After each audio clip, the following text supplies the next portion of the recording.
मी request करतो doctor कीर्ती madam यांना की मॅडमनी पुढील त्यांच्या लेक्चरला सुरुवात करा. थँक्यू सो मच महाराष्ट्र निसर्गोपचार ऑर्गनायझेशन टीम आणि डॉक्टर राम पोखरे सर.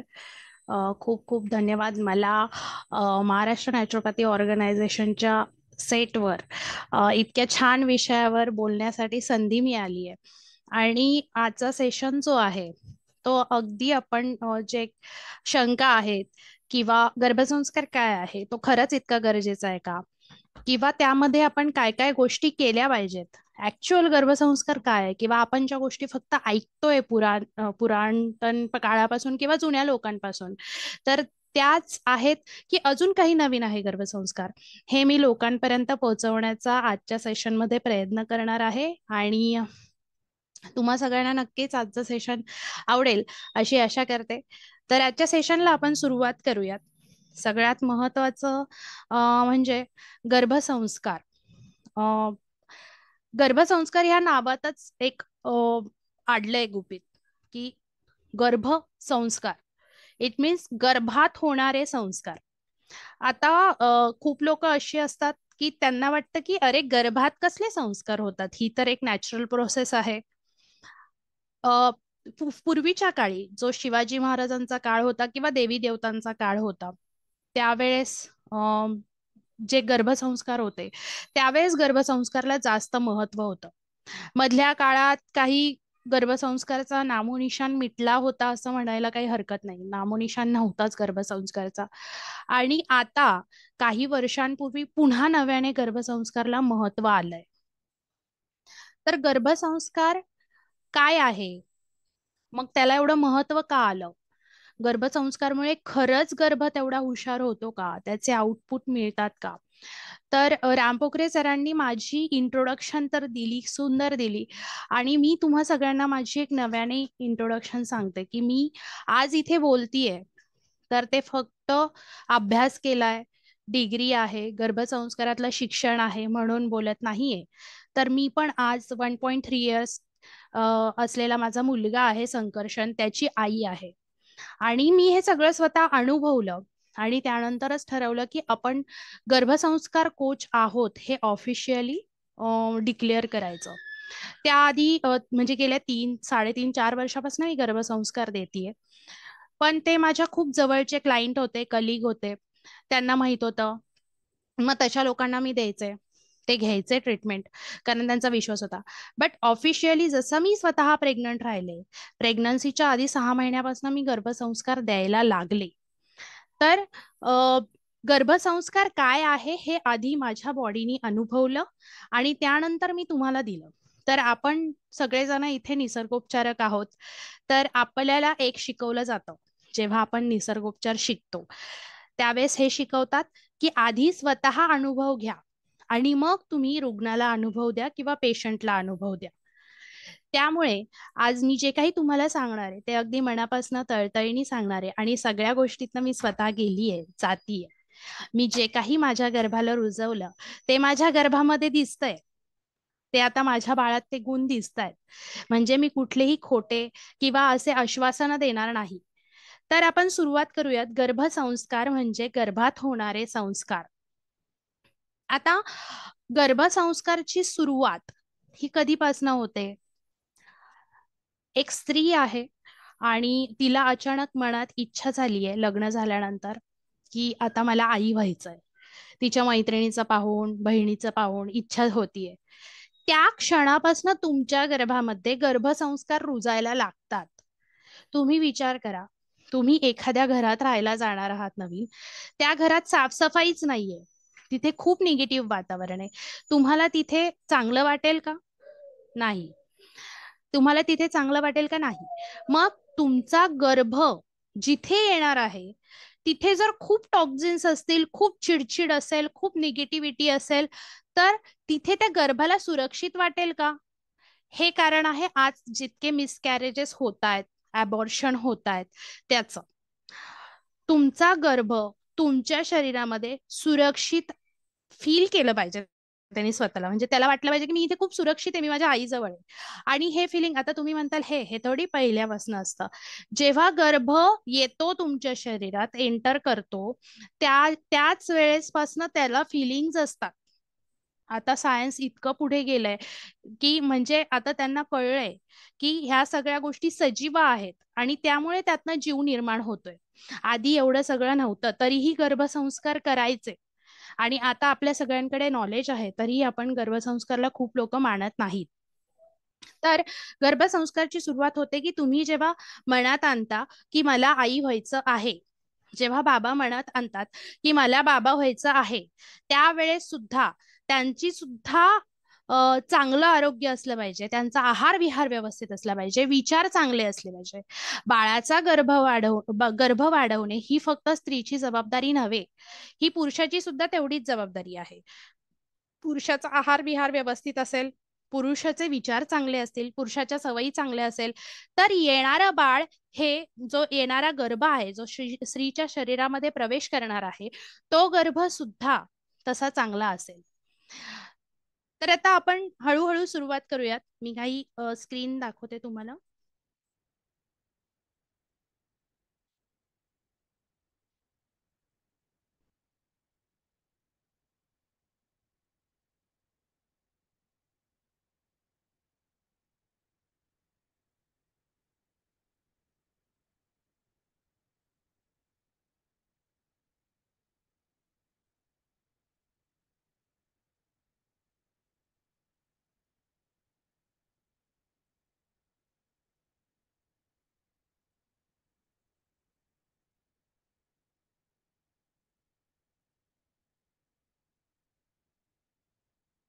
तुम्हाला सगळ्यांना दिसतीये स्क्रीन माझी?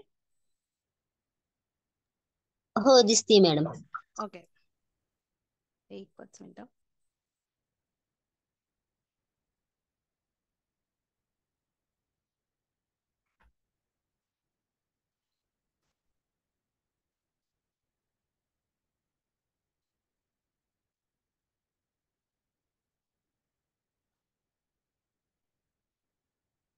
ओके,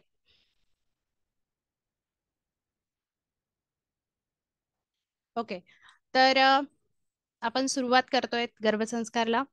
आणि गर्भसंस्कार हा माझ्या दृष्टीने कसा आहे, पुन्हा माझे काही महत्त्वाचे मुद्दे आहेत त्यात जे मी स्वतःनी अनुभवले. पुन्हा काही गोष्टी ज्या आहेत त्या गरजेच्या आहेत धर्मानुसार, संस्कृतीनुसार, त्या गोष्टींचं सगळं विश्लेषण मी तुमच्यासमोर मांडण्याचा प्रयत्न करतेय. तर आपण सुरुवात करूयात. आज सांगणार आहे मी तुम्हाला की आपण आज काय काय शिकणार आहोत. सगळ्यात महत्त्वाचं,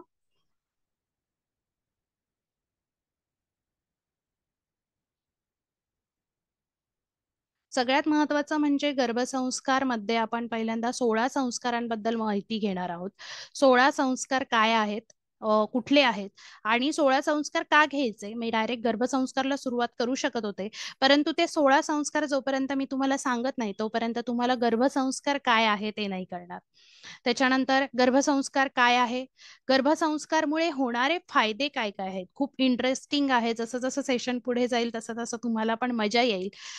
गर्भसंस्कार कशा प्रकारे केला पाहिजे, गर्भसंस्कारमुळे तुम्ही तुमच्या मनासारखं बाळ कसं जन्माला घालू शकता. आणि हे मी टचवूड सांगते, मी जसं मनात ठरवलं होतं तसं माझं बाळ जन्माला आलेलं आहे. माझं बाळ मला दिसायला जसं पाहिजे होतं, माझं बाळ जसं मला बिहेवियरनी पाहिजे होतं, तशा पद्धतीने मी माझ्या बाळाला जन्माला घालते. आज हे मी अभिमानाने सांगू शकते. आणि तुमच्यापैकी जर कोणी प्रेग्नंट असेल किंवा कोणी विचार करत असेल तर तुम्ही सुद्धा हे करू शकता. ती आज मॅजिक ट्रिक मी तुम्हाला सांगणार आहे की तुम्ही तुमचं इच्छित बाळ कसं जन्माला घालू शकता. त्याच्यानंतर बाळाची गर्भयात्रा कशी असते आणि गर्भयात्रेमध्ये जी प्रेग्नंट वुमन आहे तिने कशी काळजी घेतली पाहिजे, तिने काय काय केलं पाहिजे, कुठल्या महिन्यापासून कुठल्या ऍक्टिव्हिटी चालू केल्या पाहिजेत ते सुद्धा आपण सांगणार आहोत. गर्भसंस्कार सरळ गर्भसंस्कारमध्ये काय काय आपण घेतलं जातं, म्हणजे गर्भसंस्कारमध्ये कुठले कुठले पद्धती आहेत आणि कुठल्या कुठल्या ऍक्टिव्हिटी आहेत ते सुद्धा मी छान पद्धतीने सांगेल. त्याच्यानंतर आपलं काउन्सिलिंग, तुमचे माझे आणि प्रश्न उत्तर सुद्धा असतील. तर आपण सुरुवात करूयात. सगळ्यात महत्वाचं म्हणजे 16 संस्कार. सगळ्यांना प्रश्न पडतो की मी जेव्हा पण हा गर्भसंस्कारचा फर्स्ट सेशन कुठे पण घेते ना, तर मला सांगतात की हे काय 16 संस्कार मध्ये काय गरज आहे, तुम्ही एवढं एक्सप्लेन करता. तर का गरज आहे, कारण तुम्हाला जन्माला बाळ जन्माला घालायचंय, तुम्हाला तुमची पिढी जन्माला घालायची आहे. तर ती चांगली जन्माला घालण्यासाठी सुरुवात जी होते ती अगदी तुम्ही लग्न करायचा विचार करताय तेव्हापासून. तर जर कोणाचं लग्न पण व्हायचं असेल तर त्यांच्यासाठी सुद्धा हा सेशन फार युजफुल आहे. तर पहिला संस्कार जो आहे तो गर्भधान संस्कार, दुसरा पुंसवन संस्कार, सीमंतोनयन संस्कार, जातकर्म संस्कार, हे सगळे जे संस्कार आहेत 16 संस्कार एकदा तुम्ही बघून घ्या. जर तुम्हाला हवे असतील तर तुम्ही याचा स्क्रीनशॉट घेऊ शकता. पहिला संस्कार जो आहे तो आहे गर्भधान संस्कार. तर 16 संस्कारांचा आधी सगळ्यात महत्वाचं म्हणजे आपल्या धर्मामध्ये, संस्कृतीमध्ये 16 संस्कारांवर सगळं काही आधारित आहे. पूर्वीच्या काळी म्हणजे अगदी देवी देवतांच्या काळी हे संस्कार 40 होते, परंतु नंतर काही कालबाह्य पडले आणि त्यातनं 25 संस्कार राहिले. मग 25 संस्कारांमध्ये सुद्धा नंतर गौतम स्मृती म्हणून होते. तर ते गौतम स्मृतींनी अभ्यास केला आणि त्यामध्ये 25 मधले सुद्धा त्यांनी सांगितलं हे 16 संस्कार जे आहेत ते जास्त महत्वाचे आहेत आणि ते प्रत्येक व्यक्तीने अंमलात आणणं गरजेचं आहे. जो पृथ्वीवर जन्म घेतो त्यांनी हे 16 संस्कार अंमलात आणणं फार गरजेचं आहे. मग बऱ्याच वेळा आपल्या धर्मामध्ये, शास्त्रामध्ये ह्या 16 संस्कारांची जसं जसं पुढे जाल तशी तशी तुम्हाला एक वेगळी वेगळी व्याख्या दिसते. त्याच्यानंतर पहिला संस्कार जो आहे तो गर्भधान संस्कार. गर्भधान संस्कार आणि शेवटचा संस्कार जो आहे तुम्ही बघताल की अंत्येष्टी संस्कार, त्याला श्राद्ध संस्कार पण म्हणतात. म्हणजे गर्भधान संस्कार म्हणजे काय, गर्भाचं दान देणं. म्हणजे गर्भधान संस्कार म्हणजे गर्भ तुम्ही जन्माला यायचाय तेव्हापासूनचा जो संस्कार, तो तुम्ही मरणार आहात तेपर्यंत जे संस्कार आहेत तुम्हाला ह्या सगळ्यातनं केलं पाहिजे. तेव्हा तुमच्या आयुष्याला एक वळण येतं. तुमच्या सगळ्याच्या मर्यादा आहेत, तुमची जे काही मुद्रा, ध्यान, या सगळ्या गोष्टी आहेत, आयुष्यात येणारे जे काही संकट आहेत त्या सगळ्यांना तुम्हाला फेस करायला एक पॉझिटिव्हिटी मिळते. आता इथे निसर्गोपचारची सगळी लोक आहेत, सगळ्यांना ऑरा, मेडिटेशन, ह्या गोष्टींवर विश्वास असेल तर ह्या गोष्टींचं महत्व पण वाढतंय. तर ह्या सगळ्या गोष्टी असतात ऑरा वगैरे, तर ह्या गोष्टी पण ह्या सगळ्या संस्कारांमध्ये दडलेल्या असतात आणि त्यामागे, ह्या संस्कारांमागे फक्त आध्यात्मिक कारण नाहीयेत. ह्या संस्कारांमागे शास्त्रीय वैज्ञानिक दृष्टिकोन सुद्धा आहे. तर मी स्वतः सुद्धा आधी विचार करायचे की कुठलीही गोष्ट करताना, साधा घरात कुठला सण जरी असला तरी त्यामागे काय विज्ञान आहे हे मी बघते. की आता साधी गोष्ट आहे की संक्रांतीला तिळगुळ आपण खातो, तर कधी लहानपणी विचार केला नव्हता की तिळगुळ का खात असेल, पण साधी गोष्ट आहे. तीळ उष्ण असतात म्हणून आपण खातो, गुळ पण उष्ण असतो आणि थंडीमध्ये तीळ आणि गुळ ह्याचं जर मिश्रण शरीरात गेलं तर हाडांसाठी चांगलं असतं. तर ह्या गोष्टी ज्या आहेत, प्रत्येक हिंदू धर्मात जो सण आहे किंवा जे संस्कार आहेत, काही पद्धती आहेत, हिंदू धर्मामध्ये कुठलेही असू दे, साऊथ इंडियन असू दे, पंजाबी असू दे, महाराष्ट्रीयन असू दे, सगळ्या ह्याच्यात काही ना काही शरीरासाठी हेतू चांगला, शरीरासाठी उपयोगी म्हणून आपल्याला ते सणवार बनवलेले आहेत किंवा कुठलेही संस्कार बनवलेले आहेत. तर आता आपण पहिल्या संस्काराकडे येऊयात, तो म्हणजे गर्भधान संस्कार. गर्भधान संस्कार म्हणजे काय, तर गृहस्थ जीवनाचं जे आहे, मी इथे सांगितलंय गृहस्थ जीवनाचा प्रमुख उद्देश हे उत्तम आणि श्रेष्ठ संतान आहे. म्हणजे कोणत्या आईला असं वाटतं का किंवा कुठल्या बाबांना असं वाटतं का नाही माझा मुलगा दरोडेखोर व्हावा, माझा मुलगा चोर व्हावा, माझा मुलगा गुंड व्हावा, असं कोणत्याच आई वडिलांना वाटत नाही. म्हणजे काय की तुम्हाला तुमचं बाळ हे कुठलं तरी हुशार, व्यक्तिमत्व त्याचं चांगलं असणं, चांगला नागरिक असणं, ऍटलिस्ट एवढं तर अपेक्षित असतं प्रत्येक आई वडिलांना. तर गर्भधान संस्कार मध्ये सगळ्यात महत्वाचं म्हणजे हा सगळ्यात महत्वाचा संस्कार आहे. गृहस्थ जीवनाचा सगळ्यात महत्वाचा उद्देश जो आहे तो श्रेष्ठ संतान आहे आणि तुम्हाला बाळ जन्माला घालायचंय या क्षणापासून तुम्ही स्वतःवर लक्ष देणं, तुम्ही वडील जे आहेत ते आईकडे गर्भाचं दान देणार आहेत, तर त्या दानाला काहीतरी संस्कार असले पाहिजेत. त्यासाठी प्रिपरेशन करणं, ते म्हणजे गर्भधान संस्कार, ज्यामध्ये लग्नानंतर काही पूजा केल्या जातात दाम्पत्याला घेऊन. काही पूजा असतात, तर त्यामध्ये गर्भदानाचं महत्व असतं. काही काही जे स्तोत्र असतात देवांचे, तर त्यामध्ये गर्भधानाचं महत्व असतं. जो पुरुषाकडून स्त्रीला येणारा गर्भाचा भेट आहे ती चांगली असावी आणि त्यामध्ये पुरुषाचे विचार चांगले असावेत, त्याला गर्भधान संस्कार म्हणतात. यामध्ये आपण गर्भदानामध्ये काय सांगतो की आई वडिलांना त्यांचे आचार विचार बदलायला सांगतो. लग्नाच्या आधीपासून आपण जर काही काही कपल्स येतात जे लग्नाच्या आधीच येतात, त्यांना आपण सांगतो की तुम्ही काय विचार केले पाहिजेत, तुम्ही कसे विचार ठेवले पाहिजेत, किंवा 2 वर्ष तुम्ही किती छान स्वतःला प्रिपेअर केलं पाहिजे. या सगळ्या गोष्टी म्हणजे गर्भधान संस्कार. ओके. तर नेक्स्ट इज पुंसवन संस्कार. गर्भधारणा झाली, गर्भदान वडिलांनी दिलं, त्याच्यानंतर आईच्या पोटामध्ये गर्भ तयार झाला, गुड न्यूज मिळाली. मग आता हा आहे पुंसवन संस्कार. म्हणजे काय? गर्भधान झाल्यानंतरचा संस्कार. यामध्ये काय होतं की आता गर्भ म्हणजे प्रेग्नन्सी राहिली हे कळलंय, मग त्यावेळेस आई वडिलांनी शारीरिकरित्या आणि मानसिकरित्या असं ठरवायचं की इथून पुढचे आता सगळे दिवस, फक्त 9 महिनेच नाही, 9 महिन्यानंतर तर बेबी येणार आहे, त्यावेळेस तुम्हाला घरातलं वातावरण छानच ठेवावं लागतं, पण तुम्हाला आता इथून पुढचे सगळे दिवस श्रेष्ठ संतान जन्माला घालायचे आहे, म्हणून तुम्ही स्वतःचे विचार चांगले ठेवले पाहिजेत. का? कारण बाळ आता सगळं बघणार आहे. जरी तो पोटात असला तरी तो तुमचं सगळं बघणार आहे, तुमचं ऐकणार आहे, तुमच्याशी संवाद साधणार आहे. तर त्यासाठी आई वडिलांनी आपले आचार विचार, काही सवयी किंवा कुठले व्यसन असेल तर ते बंद करणं, किंवा कसं घरात वातावरण असलं पाहिजे आणि त्यासाठी काय काय संस्कार केले पाहिजेत, काय विधी केले पाहिजेत, हे सगळं आपण, किंवा आहाराला कसं संतुलित केलं पाहिजे, आनंददायक वातावरण कसं असलं पाहिजे, यासाठी असतात ते पुंसवन संस्कार. ओके. ह्यानी काय होतं की श्रेष्ठ संतान प्राप्ती होते आणि संतान प्राप्ती जी आपल्याला संतान जन्माला घालायची आहे, त्यासाठी आपण आतापासूनच जर आनंदी राहण्याचा प्रयत्न केला, ह्या प्रेग्नन्सी राहिली हे कळल्यापासून, तर आपल्याला ती सवय पुढे पण होऊन जाते. आणि मग 9व्या महिन्याच्या शेवटपर्यंत जर आपण याचा फॉलो केलं, तर आपलं शरीर सुद्धा आपल्याला तितकंच साथ देतं. जसं जसं आपण पुढे जाऊ ना, तसं तसं तुम्हाला कळेल की मी आता काय बोलते ते. कदाचित थोडंसं वाटेल की काय बोलतायत, पण तुम्हाला कळेल हळूहळू. ओके.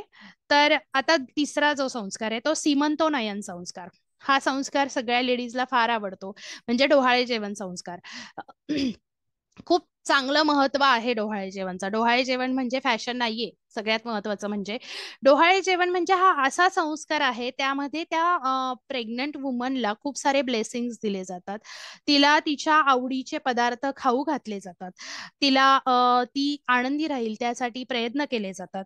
त्याच्यानंतर हा संस्कार शक्यतो 7व्या किंवा 8व्या महिन्यात काही ठिकाणी केला जातो. आणि या संस्कारामध्ये सगळ्यात महत्वाचं म्हणजे ती स्त्री आता पुढच्या 3 महिने अजून आनंदी राहून तिचं सगळी प्रसूती छान व्हावी, यासाठी सगळेजण ब्लेसिंग्स देतात. तर तो असतो सीमंतोनयन संस्कार. आणि सगळ्यात महत्वाचं, या संस्कारानंतर एक वेगळंच चैतन्य त्या स्त्रीच्या मनात येतं, कारण तिला सगळ्यांनी ब्लेसिंग्स दिलेले असतात, तिच्या भोवती सगळे गुड ऑरा असतात. ती खुश असेल तर बाळ खुश असतं. त्यामुळे फार सुंदर पद्धतीने आपण सीमंतोनयन संस्कार आजकाल खूप मोठ्या पद्धतीने करतात. तर खरं तर 3ऱ्या महिन्यात जी चौरोटी भरतात तिथूनच खरं सगळं सेलिब्रेशन चालू करायला हवंय. पण काही हरकत नाही, ही पूर्ण प्रेग्नन्सी सेलिब्रेट करायला हवी आहे, जेणेकरून ते बाळ पण तसंच छान ऍक्टिव्ह निघेल. नेक्स्ट इज जातकर्म संस्कार. आता हा संस्कार जो आहे तो बाळ जन्माला आल्यानंतरचा आहे. पूर्वीच्या काळी काय करायचे की जातकर्म संस्कार मध्ये बाळ जन्माला आलं की त्याला आंघोळ घालायचे आणि लगेच जी बाळंतीण बाई आहे तिला पण आंघोळ घालायचे. आता हॉस्पिटलमध्ये होतात डिलिव्हरी, त्यामुळे आईला आंघोळ करायला तेवढा वेळ नाही मिळत, पण आईला पण लगेच आंघोळ असायची आणि बाळाला पण लगेच आंघोळ. मग ते झाल्यानंतर मग बाळाला देशी गाईचं 2 थेंब तूप आणि 6 थेंब मध हे चाटलं जायचं, जे आत्ताही चाटतात. माझ्याही बाळाला मी चाटलं होतं. जन्माला आल्या आल्या त्याला पहिल्यांदा तूप आणि मध हे चाटलं. त्याच्या जिभेवर मी ओंकार केला त्याच्या वडिलांच्या हातून, आणि त्याचा रिझल्ट मला खूप छान दिसतात. तर देशी गाईचं तूप आणि 6 थेंब मध एकत्र करून हे बाळाला चाटवलं जातं आणि मग आईचं दूध त्याला पाजलं जातं, जेणेकरून तो संस्कार असतो एक. आणि हे आईला दूध पाजल्यानंतर बाळाचा किंवा जे काही तूप वगैरे आपण दिलं जातं, हे कशासाठी हा संस्कार, हा फक्त तूप आणि मध फक्त चाटायचं नसतं, तर त्यामागे काही गुरुमंत्र असतो. जे आपल्याकडे ऍडमिशन घेतात त्यांना आपण तो मंत्र देतो. तर त्यांना तो मंत्र दिल्यानंतर सांगितलं जातं की हे मंत्रासहित तुम्ही तुमच्या बाळाला हे करा. बाळाची खूप हेल्दी इम्युनिटी राहते. तुमचं बाळ सर्दी पडचं खोकला याने खूप रेअर आजारी पडतं. तर पूर्ण आयुष्यभर त्यासाठी तो गुरुमंत्र असतो. आणि त्या संस्कारसाठी आपण प्रार्थना सांगतो. ती प्रार्थना करून ती बाळाला चाटवली जाते. त्याच्यानंतर त्याला आईचं दूध पाजलं जातं आणि तिथून त्याची जर्नी चालू होती, की आईच्या अंगावर पिण्याची, जन्माला आल्यानंतर सगळ्या क्रिया करण्याची, आणि ते सगळं ब्लेसिंग्सनी होते. ओके. नेक्स्ट इज निष्क्रमण संस्कार. निष्क्रमण संस्कार मध्ये बाळ जन्माला आल्यानंतर 3 महिन्याने पूर्वीच्या काळी बाहेर काढायचं. हा संस्कार ऍक्च्युली मला फार आवडतो. पूर्वीच्या काळी कसं असायचं की बाळ जन्माला घरी यायचं आणि 3 महिने त्या बाळाला आणि बाळंतिणीला एका अंधाऱ्या रूम मध्ये किंवा आतल्या रूम मध्ये ठेवायचे. आणि ते ठेवल्यानंतर तिथे 3 महिने लिटरली खूप पूर्वीच्या काळी वडीलही 3 महिने जाऊ शकत नव्हते बाळाला बघायला. म्हणजे कुठलाच पुरुष जाणार नाही. जिने डिलिव्हरी केली आहे आणि त्या बाळंतिणीची आई, तेवढेच लोक तिथे प्रवेश करू शकत होते. त्यामुळे बाळाची इम्युनिटी, पूर्वीचे लोक खूप जगायचे. कशासाठी? कारण त्यांना जन्माला आल्यानंतरच एवढी सगळी प्रोटेक्शन दिलं जायचं. आणि 3 महिन्यानंतर मग त्यांना पंचमहाभूतांची ओळख करून देणं. पंचमहाभूत म्हणजे काय? की बाहेरच्या निसर्गाशी ओळख करून दिलं जायचं, देवी देवतांचं दर्शन करून दिलं जायचं, देवाला नमस्कार करून आणलं जायचं. 3 महिने कुठलंच त्यांना बाहेरचं व्हायरल इन्फेक्शन होऊ नये किंवा कुठलाही व्हायरस त्यांच्यापर्यंत येऊ नये याची पूर्णतः काळजी घेतली जायची, जी आता आपण मास्क आणि सॅनिटायझर लावून घेतो. तर त्यावेळेस तो होता. पण शक्यतो जे डिलेव्हरी होते हॉस्पिटलमधनं आपण घरी येतो, तर बाहेरचा कॉन्टॅक्ट येतोच बाळाशी. तो आल्यानंतर तुम्ही 3 महिने ऍक्च्युली तिथे कुठली पण स्त्री असते ती 3 महिने माहेरी राहते बघा. तर ती 3 महिने तिने घरीच थांबलं पाहिजे आणि मग 3 महिन्यानंतर तिने दर्शनासाठी किंवा बाळाला कुठे बाहेर न्यायचं असेल तर तुम्ही नेऊ शकता. एक नॉर्मल सुद्धा हा संस्कार तुम्ही आता पाळू शकता. त्याच्यानंतर आहे अन्नप्राशन संस्कार. अन्नप्राशन संस्कार 6 महिन्याचं बाळ झाल्यानंतर 7व्या महिन्यात आपण बाळाला आईच्या दुधासोबत वरचं अन्न सुद्धा चालू करतो. तर हे वरचं अन्न चालू करताना सुद्धा बाळाला काही विशेष मंत्र असतात. ते मंत्र आपण देतो. अन्नप्राशनमध्ये कुठले मंत्र आपण दिले पाहिजेत, तर ते मंत्र देऊन मंत्र उच्चारण सहित हा विधी केला पाहिजे, जेणेकरून बाळाचं आहारावरचं प्रेम वाढतं आणि बाळाच्या जे खातोय बाळ त्यातनं त्याला चांगले ब्लेसिंग जाऊन त्याचं शारीरिक मानसिक व्यक्तिमत्व चांगलं घडतं. त्यामुळे अन्नप्राशन संस्कार हा फक्त फॅशन नाहीये, तर ह्याला ऍक्च्युली काहीतरी महत्व आहे. आणि अन्नप्राशनमध्ये हेल्दी गोष्टी जास्त ठेवल्या पाहिजेत. अमृतम क्षीर भोजनम हे पहिल्यापासून म्हणलं जातं. तर कशासाठी? अमृत क्षीर भोजनम म्हणजे खीर हा सगळ्यात श्रेष्ठ प्रकार आहे. तर खीर म्हणजे साखरेची नव्हे, तर ती गुळाची खीर असेल तर जास्त उत्तम. आणि गुळाची खीर बाळाला चाटवल्यानंतर शक्यतो ती खीर सुद्धा मी तर म्हणते आईच्या दुधात थोडीशी बाळाला चाटवावी, जेणेकरून अन्नप्राशन केल्यानंतर बाळाला कारण वरचं दूध तुम्ही डायरेक्टली देऊ शकत नाही बाळाला जोपर्यंत आईच्या अंगावर दूध बाळ पितंय. तर बाळाला आईच्या दुधातून तर इम्युनिटी जातेच आणि अन्नप्राशन सुद्धा अगदी व्यवस्थित संस्कारांसहित आईच्या ब्लेसिंग्सनी आणि सगळ्यांच्या ब्लेसिंग्सनी होतो. ओके.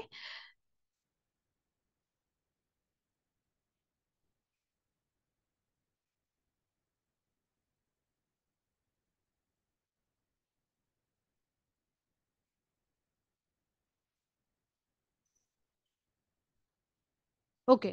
तर नेक्स्ट आहे सुडाकर्म संस्कार. याला खूप लोकांकडे जावळ म्हणतात आता.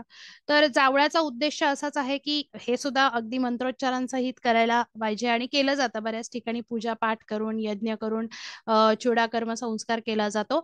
आणि चूडाकर्म संस्कारामागे वैज्ञानिक कारण हे असं की आईच्या पोटात जेव्हा 9 महिने गर्भ राहतो त्यावेळेस गर्भात राहिल्यामुळे काही दूषित किटाणू केसांमध्ये असतात आणि ते किटाणूंची सफाई करणं गरजेचं असतं, म्हणून ती सगळी केस गर्भाची काढली जातात.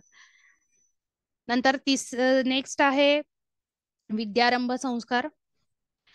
जेव्हा बाळ हळूहळू बोलायला लागतं त्याचपासून आता विद्यारंभ संस्कार चालू होतं. खरं तर हा संस्कार जो आहे तो पूर्वीच्या काळी गुरुकुलमध्ये मुलांना पाठवण्याच्या आधी विद्यारंभ संस्कारामध्ये मोठा यज्ञ करून, शास्त्रोक्त पद्धतीने मंत्रोच्चार करून, त्यांच्यावर प्रक्रिया करून त्यांना पाठवलं जायचं आणि त्यालाच आपण विद्यारंभ संस्कार म्हणतात.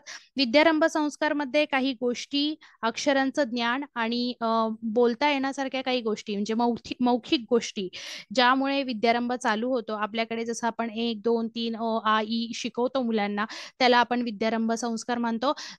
आपल्याकडे आता विद्यारंभ संस्कार 3 वर्षापासून आपण प्ले ग्रुपला टाकतो, नर्सरीला वगैरे टाकतो मुलांना. तर हा विद्यारंभ संस्कार तेव्हापासून चालू होतो. आता पण खूप ठिकाणी अक्षर मालिका करतात मुलांची आणि त्याच्याशिवाय शाळेत टाकत नाहीत. तर दॅट्स गुड. हे खूप चांगलं आहे की तुम्ही अक्षर मालिका केल्यानंतर मुलांना शाळेत टाकताय, म्हणजे त्यांच्यावर संस्कार होतात की तुला आता विद्येसाठी तयार व्हायचंय आणि इतके दिवस तुला विद्या ग्रहण करायची आहे आणि ती विद्या ग्रहण करताना तुला कुठलीही अडचण येऊ नये, तुला ते सगळं झेपावं, तुझ्या बुद्धीला बुद्धीची क्षमता वाढावी म्हणून केलेले संस्कार असतात, त्याला विद्यारंभ संस्कार म्हणतात. कर्णवेध संस्कार. बाळाचं कान टोचणं माहितीये का? बाळाच्या कान टोचण्यामागे शास्त्रीय कारण सगळ्यात महत्वाचं असं की कान टोचल्यामुळे श्रवण शक्ती चांगली होते आणि मेंदूपर्यंत जाणारा सगळ्या नसांचा रक्तप्रवाह जो आहे तो सुरळीत होतो आणि बाळाची इम्युनिटी चांगली राहते. त्यामुळे कर्णवेध संस्कार केले जातात. यज्ञोपवीत संस्कार म्हणजे बऱ्याच यज्ञोपवीत संस्कार म्हणजे मुंज. तर ब्राह्मण लोकांमध्ये जास्ती करून मुंज हा प्रकार असतो.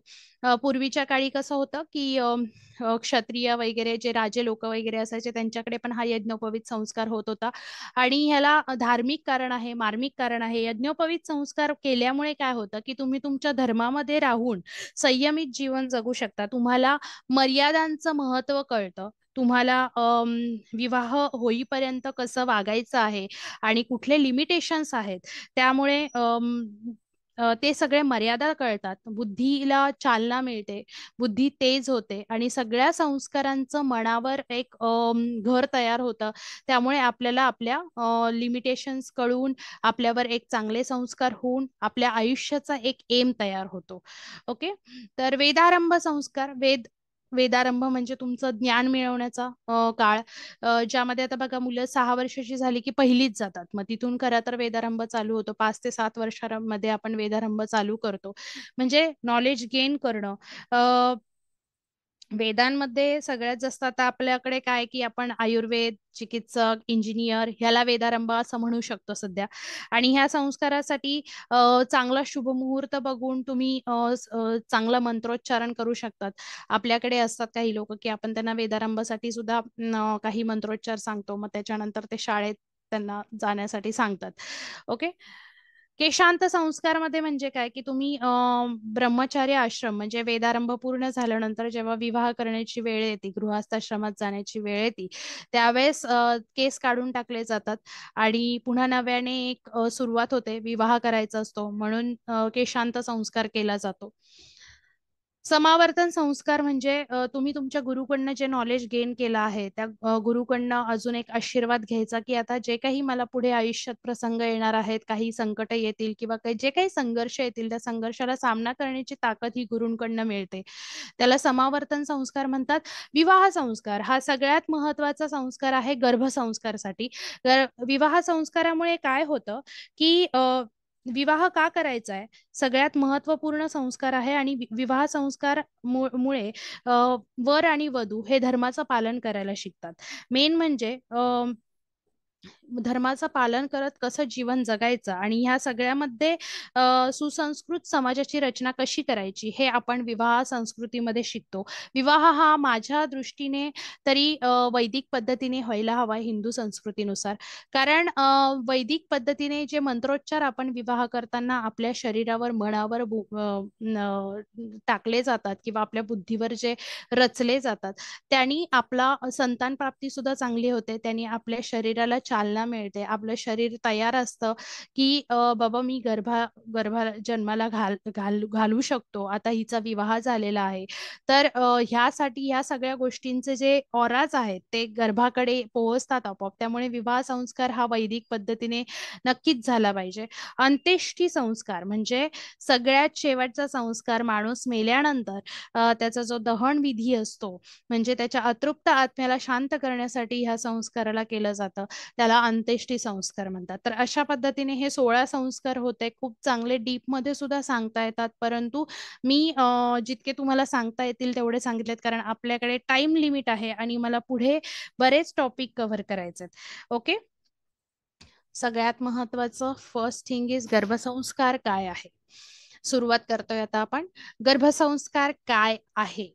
स्क्रीनवर तुम्हाला दिसतंय गर्भसंस्कार एक अद्भुत आणि रहस्यमय विज्ञान आहे. नीट वाचा तिला. अद्भुत आणि रहस्यमय विज्ञान आहे. हे कुठलं जादूटोणा किंवा मंत्रोच्चार हे ते असं नाहीये. गर्भसंस्कार माझ्याकडे असे येतात लोक काही काही की तुम्ही डॉक्टर आहेत मॅडम, तुम्ही कसं काय हे सगळं मंत्र उच्चार वगैरे यज्ञ वगैरे हे सांगता. ह्याला सायंटिफिक अप्रोच मिळालाय, सायंटिफिक पाया आहे. हे फक्त गर्भसंस्कार आता इंडियामध्येच नाही तर इंडियाच्या बाहेर लोक घेतायत. ते पण भारतीय संस्कृतीचे गर्भसंस्कार घेतायत. हे जोक नाहीये. मग आपण मागे राहतोय कारण ती आपली संस्कृती आहे ना. आपली संस्कृती जर बाहेरचे लोक यूज करतात तर आपण का मागे राहायचं. म्हणून ही लोकांपर्यंत पोहोचवण्यासाठीची तळतळ की गर्भसंस्कार हे खूप महत्वाचं आहे. गर्भसंस्कार मध्ये 90 वर्षाचं काम म्हणजे बाळाला जन्माला घातल्यानंतर त्याला संस्कार करण्याचं काम हे 9 महिन्यांमध्ये एक आई करू शकते. फक्त आईच नाही तर वडीलही. तुम्हाला बाळ कसं हवं आहे, तुम्हाला बाळामध्ये कुठले गुण हवे आहेत हे नीट विचार करून तुम्ही त्या बाळाला गर्भामध्ये चांगले संस्कार देऊ शकतात. 16 संस्कारांपैकी सगळ्यात महत्वाचा संस्कार जो आहे तो गर्भसंस्कार आहे.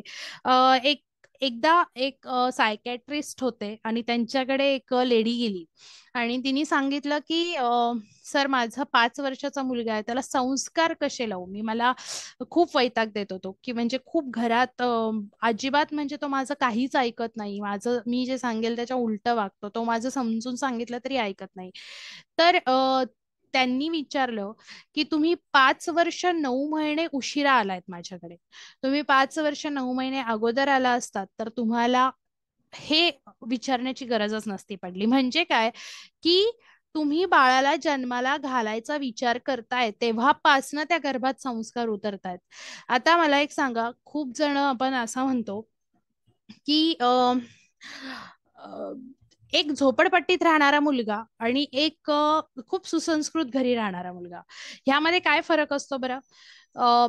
सुसंस्कृत घरी राहणारा मुलगा जो आहे तो रोज नित्यनेमाने सकाळी उठतो, पूजा करतो, चांगलं बोलतो, त्याची भाषा चांगली असते, चांगलं खातो. आणि झोपडपट्टीत राहणारा मुलगा काय करतो, शिव्यागाळ देतो. म्हणजे सगळे झोपडपट्टीतले असे नसतात पण एक उदाहरण देते मी की म्हणजे एखाद्या वेगळ्या ठिकाणी राहणारा मुलगा आपण कन्सिडर करूयात. कुठल्याही ठिकाणी राहणारा मुलगा की जो त्याची संगत चांगली नाही बाबा, मित्र असे सगळे वेगळे आहेत, संगत चांगली नाहीये, त्या मुलाची भाषा सतत तोंडात शिव्या वगैरे. तर हे काय आहे की त्यांच्या वातावरणाचा त्यांच्यावर पडलेला प्रभाव. आता एक आपण हे करूयात, एक्सरसाइज करूयात. सगळेजण प्लीज माझ्यासोबत करा आणि तुम्ही सगळ्यांनी कॅमेरा ऑन ठेवा.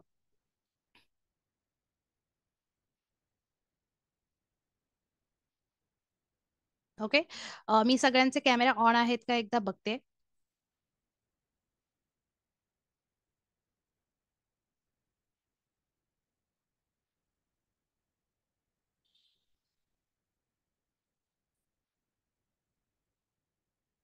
ओके, सगळ्यांनी प्लीज एकदा कॅमेरा ऑन ठेवता का. आपण एक छान एक्सरसाइज घेऊयात.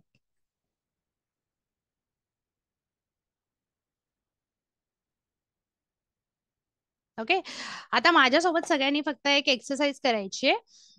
आपण उजवा हात घेऊयात आणि डावा हात घेऊयात. ओके.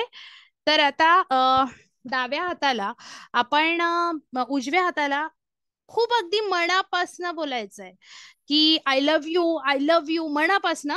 अजिबात लाजायचं नाही, मोठ्या मोठ्याने बोला. घरातील तुम्हाला वेडे म्हणले तरी चालतील. असं हात ठेवायचा आणि म्हणायचं की आय लव्ह यू, माझं तुझ्यावर खूप प्रेम आहे, आय लव्ह यू असं म्हणायचं. ओके. सुरू करायचं सगळ्यांनी बरं का. मी पण तुमच्या सोबत करते. सगळ्यांनी फक्त म्यूट ठेवा आणि व्हिडिओ ऑन ठेवा. ओके. आय लव्ह यू, माझं तुझ्यावर खूप खूप प्रेम आहे, I love you love you love you, I love you so much. Okay. आणि आता डावा हात घ्यायचा. डावा हात घेतल्यानंतर तो सुद्धा सेम ठेवायचा आहे, फक्त ह्याला मात्र खूप रागात बोलायचंय. I hate you, I hate you. जो मनात राग आहे, सासूवरचा असेल, कोणावरचा असेल, आज दुकानदाराशी भांडण झालं असेल, दूधवाल्याची, तो सगळा राग त्या हातावर काढायचा. ओके. हा हात असा ठेवायचा आणि म्हणायचं I hate you, I hate you, I hate you, I hate you, I hate you, I hate you. Okay. केलं सगळ्यांनी? आता दोन्ही हातांमध्ये फरक बघा. कुठला हात हलका जाणवतोय, कुठला हात जड जाणवतोय, मला फक्त चॅट बॉक्स मध्ये सांगा. कुठला हात तुम्हाला हलका वाटला? उजवा हात हलका जाणवतोय? उजवा हात हलका जाणवेल आणि डावा हात खूप जड जाणवेल बघा. का? कारण डाव्या हाताला तुम्ही एवढं हेट केलं ना की म्हणजे त्याच्यात काही हेच नाही राहिलं. त्याला प्रश्न पडला ना की आता मला काय एवढं राग काय. आणि हा हात हलका का झाला? कारण हा रिलॅक्स झाला, कारण तुम्ही त्याला प्रेम दिलं. बरोबर. तसंच महत्वाचं काय?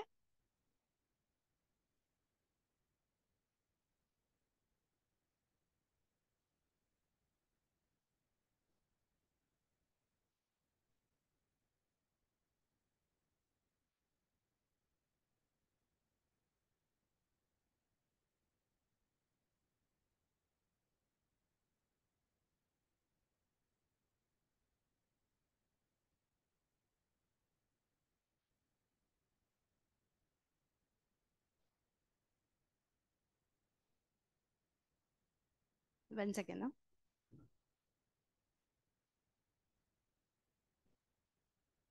ओके. तर महत्वाचं काय आहे की तुम्ही तुमच्या शरीरावर किती प्रेम करताय, तुमच्या गर्भावर किती प्रेम करताय. तुम्ही गर्भ वाढवताय आणि तुम्हाला काही हेच नाहीये की म्हणजे तुम्ही गर्भ वाढवताय आणि ठीक आहे मी प्रेग्नंट आहे काय चालू आहे, रोज अनुपमा बघतीये, आई कुठे काय करतीये बघतीये, झी मराठी चालूच आहे, स्टार उत्सव चालूच आहे. अर्थ नाहीये त्याला. तुमचं बाळाला जन्माला घालण्याचा अर्थच नाहीये. मी टचवूड सांगते की मी प्रेग्नन्सी मध्ये एकही मूवी बघितला नाही. ही खरी गोष्ट आहे. मी एकही मूवी बघितला नाही. मी जे काही बघायचंय मला मी आज सांगते की माझं बाळ मला कृष्णासारखं हवं होतं. म्हणजे अगदी त्याच्या सगळ्या लीला मला कृष्णामध्ये हव्या होत्या, कारण मी कृष्णावर स्वतः खूप प्रेम करते. तर माझं बाळ ऍक्च्युली तसं जन्माला आलं. मी त्या पद्धतीने वाचन केलं. माझ्या बाळ तसं जन्माला यावं म्हणून मी इमॅजिनेशन करायचे की माझं बाळ इतकं छान असणार आहे, इतकं गोड असणार आहे. आणि तसं माझं बाळ जन्माला आलं. म्हणजे तेवढं गोड तो आहे. तर कशासाठी की आपण आपल्या गर्भावर तेव्हापासूनच प्रेम करायचं, जेणेकरून त्याच्यामध्ये तेवढं पॉझिटिव्हिटी उतरली पाहिजे, तो श्रेष्ठ जन्माला आला पाहिजे आणि तुमचे चांगले ओरा त्याच्यापर्यंत गेले पाहिजेत. आजपर्यंत तुम्हाला नेहमी वाटतं की मी जे भोगले ते माझ्या मुलांनी भोगू नये. तेच डोक्यात ठेवून तुम्हाला प्रेग्नंट असल्याची न्यूज कळाल्यापासून तुम्ही ते डोक्यात ठेवलं पाहिजे. खरं तर तुम्ही आई व्हायचं डिसिजन घेतल्यानंतरच तुम्ही ते डोक्यात ठेवलं पाहिजे. सगळ्यात महत्वाचं परमपूज्य प्रमुख स्वामी काय म्हणतात की सुधार बीज में हो सकता है, वृक्ष में नहीं.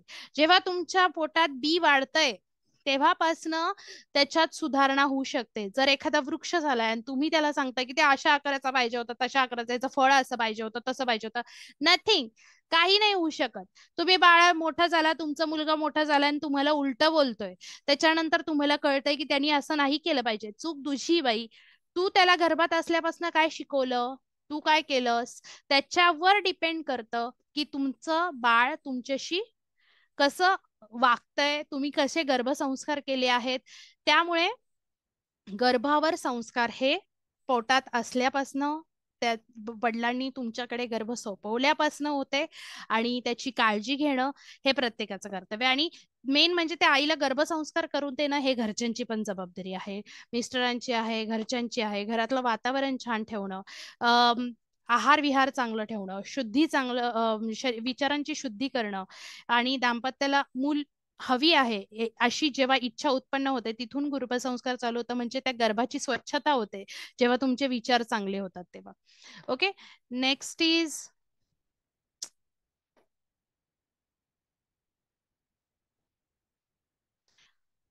नेक्स्ट स्लाइड आहे. 80% विकास हा गर्भामध्येच. जेव्हा आता तुम्हाला गर्भ ठेवायचा आहे असा विचार करताय, तेव्हापासूनच अगर जर तुम्हाला फळ चांगलं पाहिजे आहे तर बीज चांगलं असणं गरजेचं आहे. म्हणजे वडिलांचा सुद्धा आहार चांगला असणं गरजेचं आहे. आई वडील दोघांचा आहार विहार विचार यांची शुद्धी करायला हवी आहे. आणि ही शुद्धी 6 महिने अगोदरपासनं किंवा जास्तीत जास्त 1 वर्ष अगोदरपासनं तुम्ही करायला हवी आहे. 80% विकास गर्भामध्येच हे जे आहे अगदी ठामपणे आता आम्ही गर्भसंस्काराचे लोक का सांगतो, कारण आधुनिक विज्ञानाने सुद्धा आता हे मान्य केलंय की बाळाच्या बुद्धीचा विकास जो आहे तो 80% विकास जो आहे तो गर्भामध्येच होतो. खूप ठिकाणी ह्याचं संशोधन झालं आणि त्यांनी मान्य केलं की नाही, खरंच जे आईच्या पोटातलं बाळ असतं त्याचा मेंदू जास्त स्पीडनी सगळ्या गोष्टी कॅप्चर करतो. आपल्या वेद उपनिषदांमध्ये सगळ्यात फेमस गोष्ट तुम्हाला माहित असेल ती म्हणजे ह्याला ओळखत असाल तुम्ही सगळेजण, अर्जुनचा मुलगा अभिमन्यू. अभिमन्यूला चक्रव्यूह तोडण्याचं नॉलेज जे आहे ते चक्रव्यूह तोडण्याचं नॉलेज जे आहे ते अभिमन्यूला आईच्या पोटात असतानाच मिळालं होतं. पण बॅड लक असं की त्यातून बाहेर कसं यायचं ह्याचं नॉलेज त्याच्याकडे नव्हतं. त्याची आई झोपली होती. सगळ्यांना माहित असेल की अर्जुन जेव्हा चक्रव्यूहातून आतमध्ये कसं जायचं हे जेव्हा सांगत होता त्यावेळेस ती जागी होती, तिने ते सगळं ऐकलं आणि नेमकं बाहेर येण्याची प्रक्रिया होती त्यावेळेस तिला झोप लागली आणि त्यामुळे बाळ पण झोपलं. बाळाला कळलंच नाही आणि त्यामुळे अर्जुनाला माहितच नव्हतं की बाहेर कसं यायचं आणि त्यामुळे त्याचा मृत्यू झाला. हा सगळ्यात महत्वाचा उदाहरण आहे अभिमन्यू की की गर्भामध्ये त्यांनी पूर्ण चक्रव्यूह कसं तोडून आतमध्ये जायचं ह्याचं नॉलेज त्याला आपोआप होतं. हे तेव्हापासून आहे. म्हणजे बघा तुम्ही. नेक्स्ट इज आता आपण आता काय काय बघितलं आतापर्यंत ते मी सांगतेय. शास्त्रानुसार 16 संस्कारांपैकी सगळ्यात महत्वपूर्ण संस्कार जो आहे तो गर्भसंस्कार आहे. गर्भसंस्कार हे एक बरोबर आहे वैदिक विज्ञान आहे. बाळाचा जो 80% विकास आहे, मी सांगितलं तुम्हाला की सगळं नॉलेज गेन करण्याचं म्हणजे 20%च फक्त बाहेर करायचं आहे त्याला नॉलेज गेन. 80% वळण जे आहे ते तुम्ही बाळाला आतमध्ये लावू शकता. विचार प्रक्रिया बाह्य वातावरण या सगळ्याचा असर तुमच्या गर्भावर होतो. तुम्ही जो विचार करताय तोच विचार तुमचं बाळ करतंय. तुमचं जे वातावरण आहे त्या वातावरणाचा असर तुमच्या बाळावर होतोय. जर घरात चिडचिड वातावरण असेल, सतत भांडणं असतील तर ह्याचा सुद्धा असर गर्भस्थ शिशूवर होतो. पुन्हा तुम्ही जे विचार करण्याची तुमची पद्धत आहे त्या पद्धतीचा प्रक्रिया विचार सुद्धा बाळाच्या बुद्धीवर होतो. तसंच पती आणि पत्नी हे जेव्हा संतान प्राप्तीची इच्छा करतील म्हणजे त्यांना वाटेल की बाबा आता मला आम्हाला बाळ व्हायला पाहिजे, तेव्हापासूनच गर्भसंस्कारांची सुरुवात होती. तेव्हापासूनच आपल्या विचारांमध्ये बदल करावा. आणि गर्भसंस्कार म्हणजे 90 वर्षांचं काम हे 9 महिन्यांमध्ये आहे. तर आता पुढे आपण जे बघणार आहोत ते म्हणजे गर्भसंस्कारचे फायदे. तर आता मी स्क्रीनवर एक आहे इमेज बघा की जैसा चिंतवन करे गए वैसे ही होगा. आज का जीवन पूर्व किए गए चिंतन का फल है, आपके विचार ही आपका नसीब है. म्हणजे काय की आपण जसा विचार करतो तसंच आपलं आयुष्य असतं. आता हा जर टॉपिक मी थोडासा घेतला तर वेगळीकडे जातो, पण मी तुम्हाला गर्भसंस्कारानुसार सांगते की तुम्ही जसा विचार करता एखाद्या गोष्टीबद्दल किंवा एखादी गोष्ट व्हावी याबद्दल, तर ते ऍक्च्युअली तसंच घडतं. तर आज जे आपण जगत आहोत ते आपण पूर्वी कधीतरी विचार केला होता की मी असं जगेल? आता माझा विचार सांगते मी तुम्हाला, की मी नेहमी विचार करायचे की अभ्यास करताना नॅचरोपॅथीचा किंवा व्हॉटएव्हर जे काही शिक्षण घेत होते ते करत असताना मी नेहमी विचार करायचे की मी कॉन्फिडेंटली बोलू शकले पाहिजे. मी स्टेजवर गेले तरी मला इतकं चांगलं एक्सप्लेन करता आलं पाहिजे की लोक माझ्या बोलण्याने छान त्यांना फरक पडला पाहिजे किंवा माझ्या बोलण्याने इम्प्रेस झाले पाहिजे. तर हे सगळं मी कुठेतरी जगले. बरोबर, माझा मेंदू ऑलरेडी जगला आणि आज मी लॉट्स ऑफ सेशन घेते. तर मी हे पूर्वी कधीतरी चिंतन केलं, त्यामुळे त्याचं फळ मला आज मिळतंय किंवा त्यामुळे मला हे फळ मिळतंय की मी पण आज पण इथे बोलतीये. म्हणजे काय की तुमचा विचार हे आपण जे विचार करतोय ते आपलं नशीब आहे. म्हणजे आपण ज्या विचारांनी गर्भ वाढवतोय, तुमच्या डोक्यामध्ये सतत भांडण आणि मग ही कुचकीच आहे, मग ही कशी बोलली मला, आणि हा कसा बोलला, हा कसा वागतो माझ्याशी, हे जर सतत तुम्ही विचार केला तर ते बाळ पण तसंच विचार करणार किंवा त्या बाळाचे विचार सुद्धा तसेच होणार. त्या विचारांचंच बाळ जन्माला येणार किंवा हिला मी हे नाही देणार, ते नाही खायला देणार किंवा काहीही काहीही कुठलेही. त्यापेक्षा तुम्ही हा जर विचार केला की बाळ माझं बाळ, मी खूप नशीबवान आहे की मी आज एका गर्भाला जन्म देतीये किंवा माझं बाळ असं असणार आहे, आमच्या दोघांचं बॉन्डिंग असं असणार आहे, तो बाहेर आल्यानंतर आम्ही खूप मस्ती करणार आहे, आम्ही खूप छान राहणार आहे, आम्ही सगळेजण आनंदाने राहणार आहे. तो पण तसाच विचार करणार, तो पण फॅमिली लव्हिंग निघेल, पुन्हा तो पण तसंच तुमच्याशी बॉन्डिंग छान असेल, त्याला फ्रेंड्स पण तेवढेच छान असतील, त्याचा स्वभाव सगळ्यांना आवडणारा असेल, तो सगळ्यांना हसवणारा असेल. तर त्यामुळे जैसे चिंतनवन करेंगे वैसा ही होगा, याचा अर्थ असा होतो की त्यामुळे तुम्ही तुमचा गर्भ तुमच्या हाताने घडवू शकता. ओके.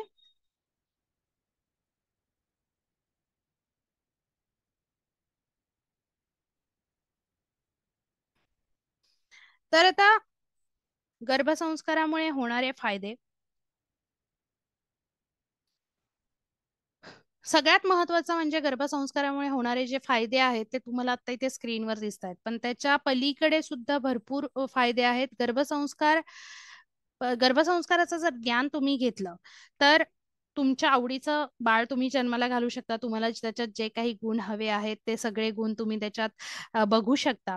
त्याच्यानंतर गर्भधान प्रक्रिया करण्याचा जो आनंद आहे, जो आपण शास्त्रोक्त पद्धतीने अगदी तुमच्या श्लोकांचं उच्चारण वगैरे करून जो गर्भधान प्रक्रिया केली जाते त्याचा आनंद घेता येतो. उत्तम उत्तम वेळेनुसार तुम्ही गर्भधान संस्कार घेऊ शकता. त्याच्यानंतर उत्तम पथ्य, उत्तम आहार, विचार, वर्तन आणि या सगळ्याची माहिती तुम्हाला गर्भसंस्कारामुळे मिळते. गर्भसंस्काराचं पालन केल्यामुळे तुमच्या बाळामध्ये कुठलेही अनुवंशिक आजार येऊ शकत नाही. तुम्ही त्याच्यावर नियंत्रण आणू शकता, कारण गर्भसंस्कारामध्ये आपण आहार विहारासहित एक्सरसाइजेस सुद्धा सांगतो की जेणेकरून जे आजार अनुवंशिक असतील किंवा आजी आजोबा आई वडील यांच्यामध्ये असतील ते बाळामध्ये येऊ शकत नाहीत. आणि गर्भसंस्कार केल्यामुळे आई वडिलांमध्ये सुद्धा जे गुण नाहीये ते गुण बाळामध्ये येण्याची ताकद गर्भसंस्कारामध्ये आहे. त्यामुळे गर्भसंस्काराचं जर पालन केलं तर तुमच्या मनात अगदी जसं बाळ तयार आहे, तुम्हाला वाटतं की माझं बाळ गणितात हुशार पाहिजे, माझं बाळ मोठा सायंटिस्ट झाला पाहिजे, तर तशा पद्धतीने तुम्ही बाळाला पोटात असल्यापासूनच तयार करू शकता. गर्भसंस्काराचं पालन केल्यामुळे बाळाचं मानसिक, शारीरिक, आध्यात्मिक आणि चांगल्या विषयी सवयी आणि संस्कार या गोष्टींचा उत्तम विकास होतो. आता आपण ह्या सगळ्या गोष्टींचा आपण हे केलंय. मानसिक म्हणजे IQ लेवल, शारीरिक म्हणजे फिजिकल क्वालिफिकेशन, PQ लेवल, आध्यात्मिक म्हणजे SQ लेवल आणि चांगल्या सवयी आणि संस्कार म्हणजे EQ लेवल. तर ह्या चारही गोष्टींचा उत्तम विकास होतो आणि बाळ संपूर्ण पद्धतीने तयार होऊन संपूर्ण अगदी छान सर्वगुण संपन्न बाळ तुमचं जन्माला येऊ शकतं. आता गर्भसंस्कार कशा पद्धतीने करावा, तर सगळ्यात महत्वाचा गर्भसंस्कार, प्रेग्नन्सी जी आहे ती अजिबात चिंतेचा काळ नाहीये, तर हा चिंतनाचा काळ आहे. अगदी तुम्ही छान चिंतन केलं तर बाळ छान जन्माला येतं. तुम्ही विचार केला की नाही, मला माझी प्रसूती अतिशय उत्तम होणार आहे, मला माझ्या प्रसूतीचा कुठलाही त्रास होणार नाहीये, माझ्या प्रसूतीचा काळ चांगला असणार आहे, मी चांगल्या काळामध्ये माझ्या बाळाला जन्म घालणार आहे, असा विचार केल्यानंतर तुम्ही चांगल्याच काळामध्ये बाळाला जन्म घेणार. माझं बाळ 9 महिने घेणार आहे, तुमचं बाळ 9 महिनेच घेणार, कारण ते सगळं तुमचं ऐकतं पोटात असताना आणि त्याला ती सवय तुम्ही बाहेर आल्यावर सुद्धा लावणं गरजेचं आहे. ओके.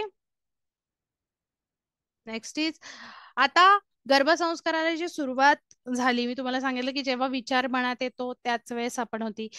जे गर्भसंस्कार चालू करण्याची सुरुवात जी आहे ती म्हणजे लग्न करण्यापासून. तर पूर्वतयारी म्हणता येईल, हे पहिलं पाऊल आहे जे पूर्वतयारी म्हणता येईल. जेव्हा तुम्ही विवाह करता त्यावेळेस तुम्ही तुमच्या पार्टनरचं रूप, बुद्धी आणि धन एवढंच फक्त नाही बघितलं पाहिजे. म्हणजे बघा, ते तर बघाच, पण त्याच्यासोबत त्याच्यामध्ये उत्तम गुण असले पाहिजे, त्याच्यामध्ये धार्मिक गुण असले पाहिजे, धर्माबद्दल प्रेम असलं पाहिजे, आपल्या तुमच्या संस्कृतीबद्दल प्रेम असलं पाहिजे आणि अशा व्यक्तीशी तुम्ही विवाह करावा. त्या तुमच्या पार्टनरचं, मग ती मुलगी असू दे किंवा मुलगा असू दे, त्याचं शरीर निरोगी आणि स्वस्थ असलं पाहिजे, त्याला कुठलंही व्यसन नसलं पाहिजे.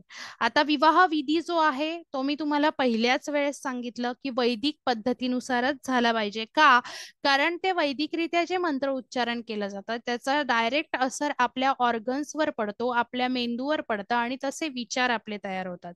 आणि विवाह हे फक्त शरीराचं मिलन नाहीये किंवा तो एक फक्त एक प्रकार किंवा एक ट्रेडिशन नाहीये.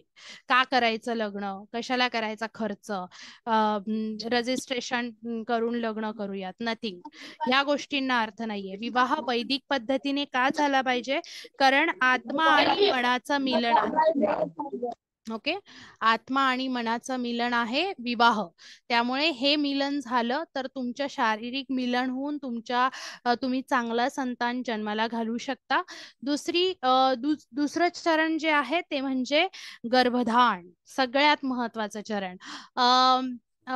सगळ्यात छान उदाहरण द्यायचं म्हणजे जेव्हा तुम्हाला गर्भधान करायचं आहे त्याच्या 6 महिने अगोदरपासून तुम्ही स्वतःच्या बॉडीला सांगत राहायचं की सगळ्यात महत्वाचं असं सांगायचं की आता मला गर्भधारणा करायची आहे.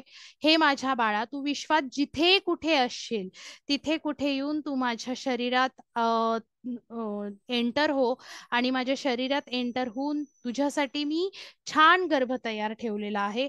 तू माझ्या शरीरात ये आणि इथून आपली गर्भयात्रेचा प्रवास आपण चालू करूयात, असं तुमच्या बाळाला बोलवायचं रोज.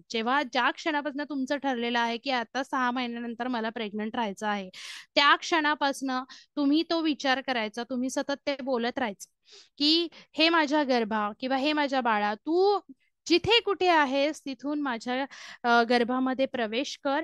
मी तुझ्यासाठी तयार आहे. तू माझी निवड करतोयस त्यासाठी मी तुझी खूप खूप आभारी आहे आणि माझ्या शरीरामध्ये तुला काहीही त्रास होणार नाही यासाठी मी स्वतःला तयार करत आहे. म्हणजे हे जेव्हा तुम्ही बोलताय, तुम्ही तुमच्या शरीरासाठी पण चांगले व्हायब्रेशन्स पाठवताय. पुन्हा तुम्ही तुमच्या गर्भासाठी चांगले व्हायब्रेशन्स पाठवताय आणि ऍक्च्युअली तुमचा गर्भ जिथून कुठून येणार आहे तो गर्भ आल्यानंतर तिथे त्या आनंदाने राहणार आहे, त्याला कुठलाही त्रास होणार नाही.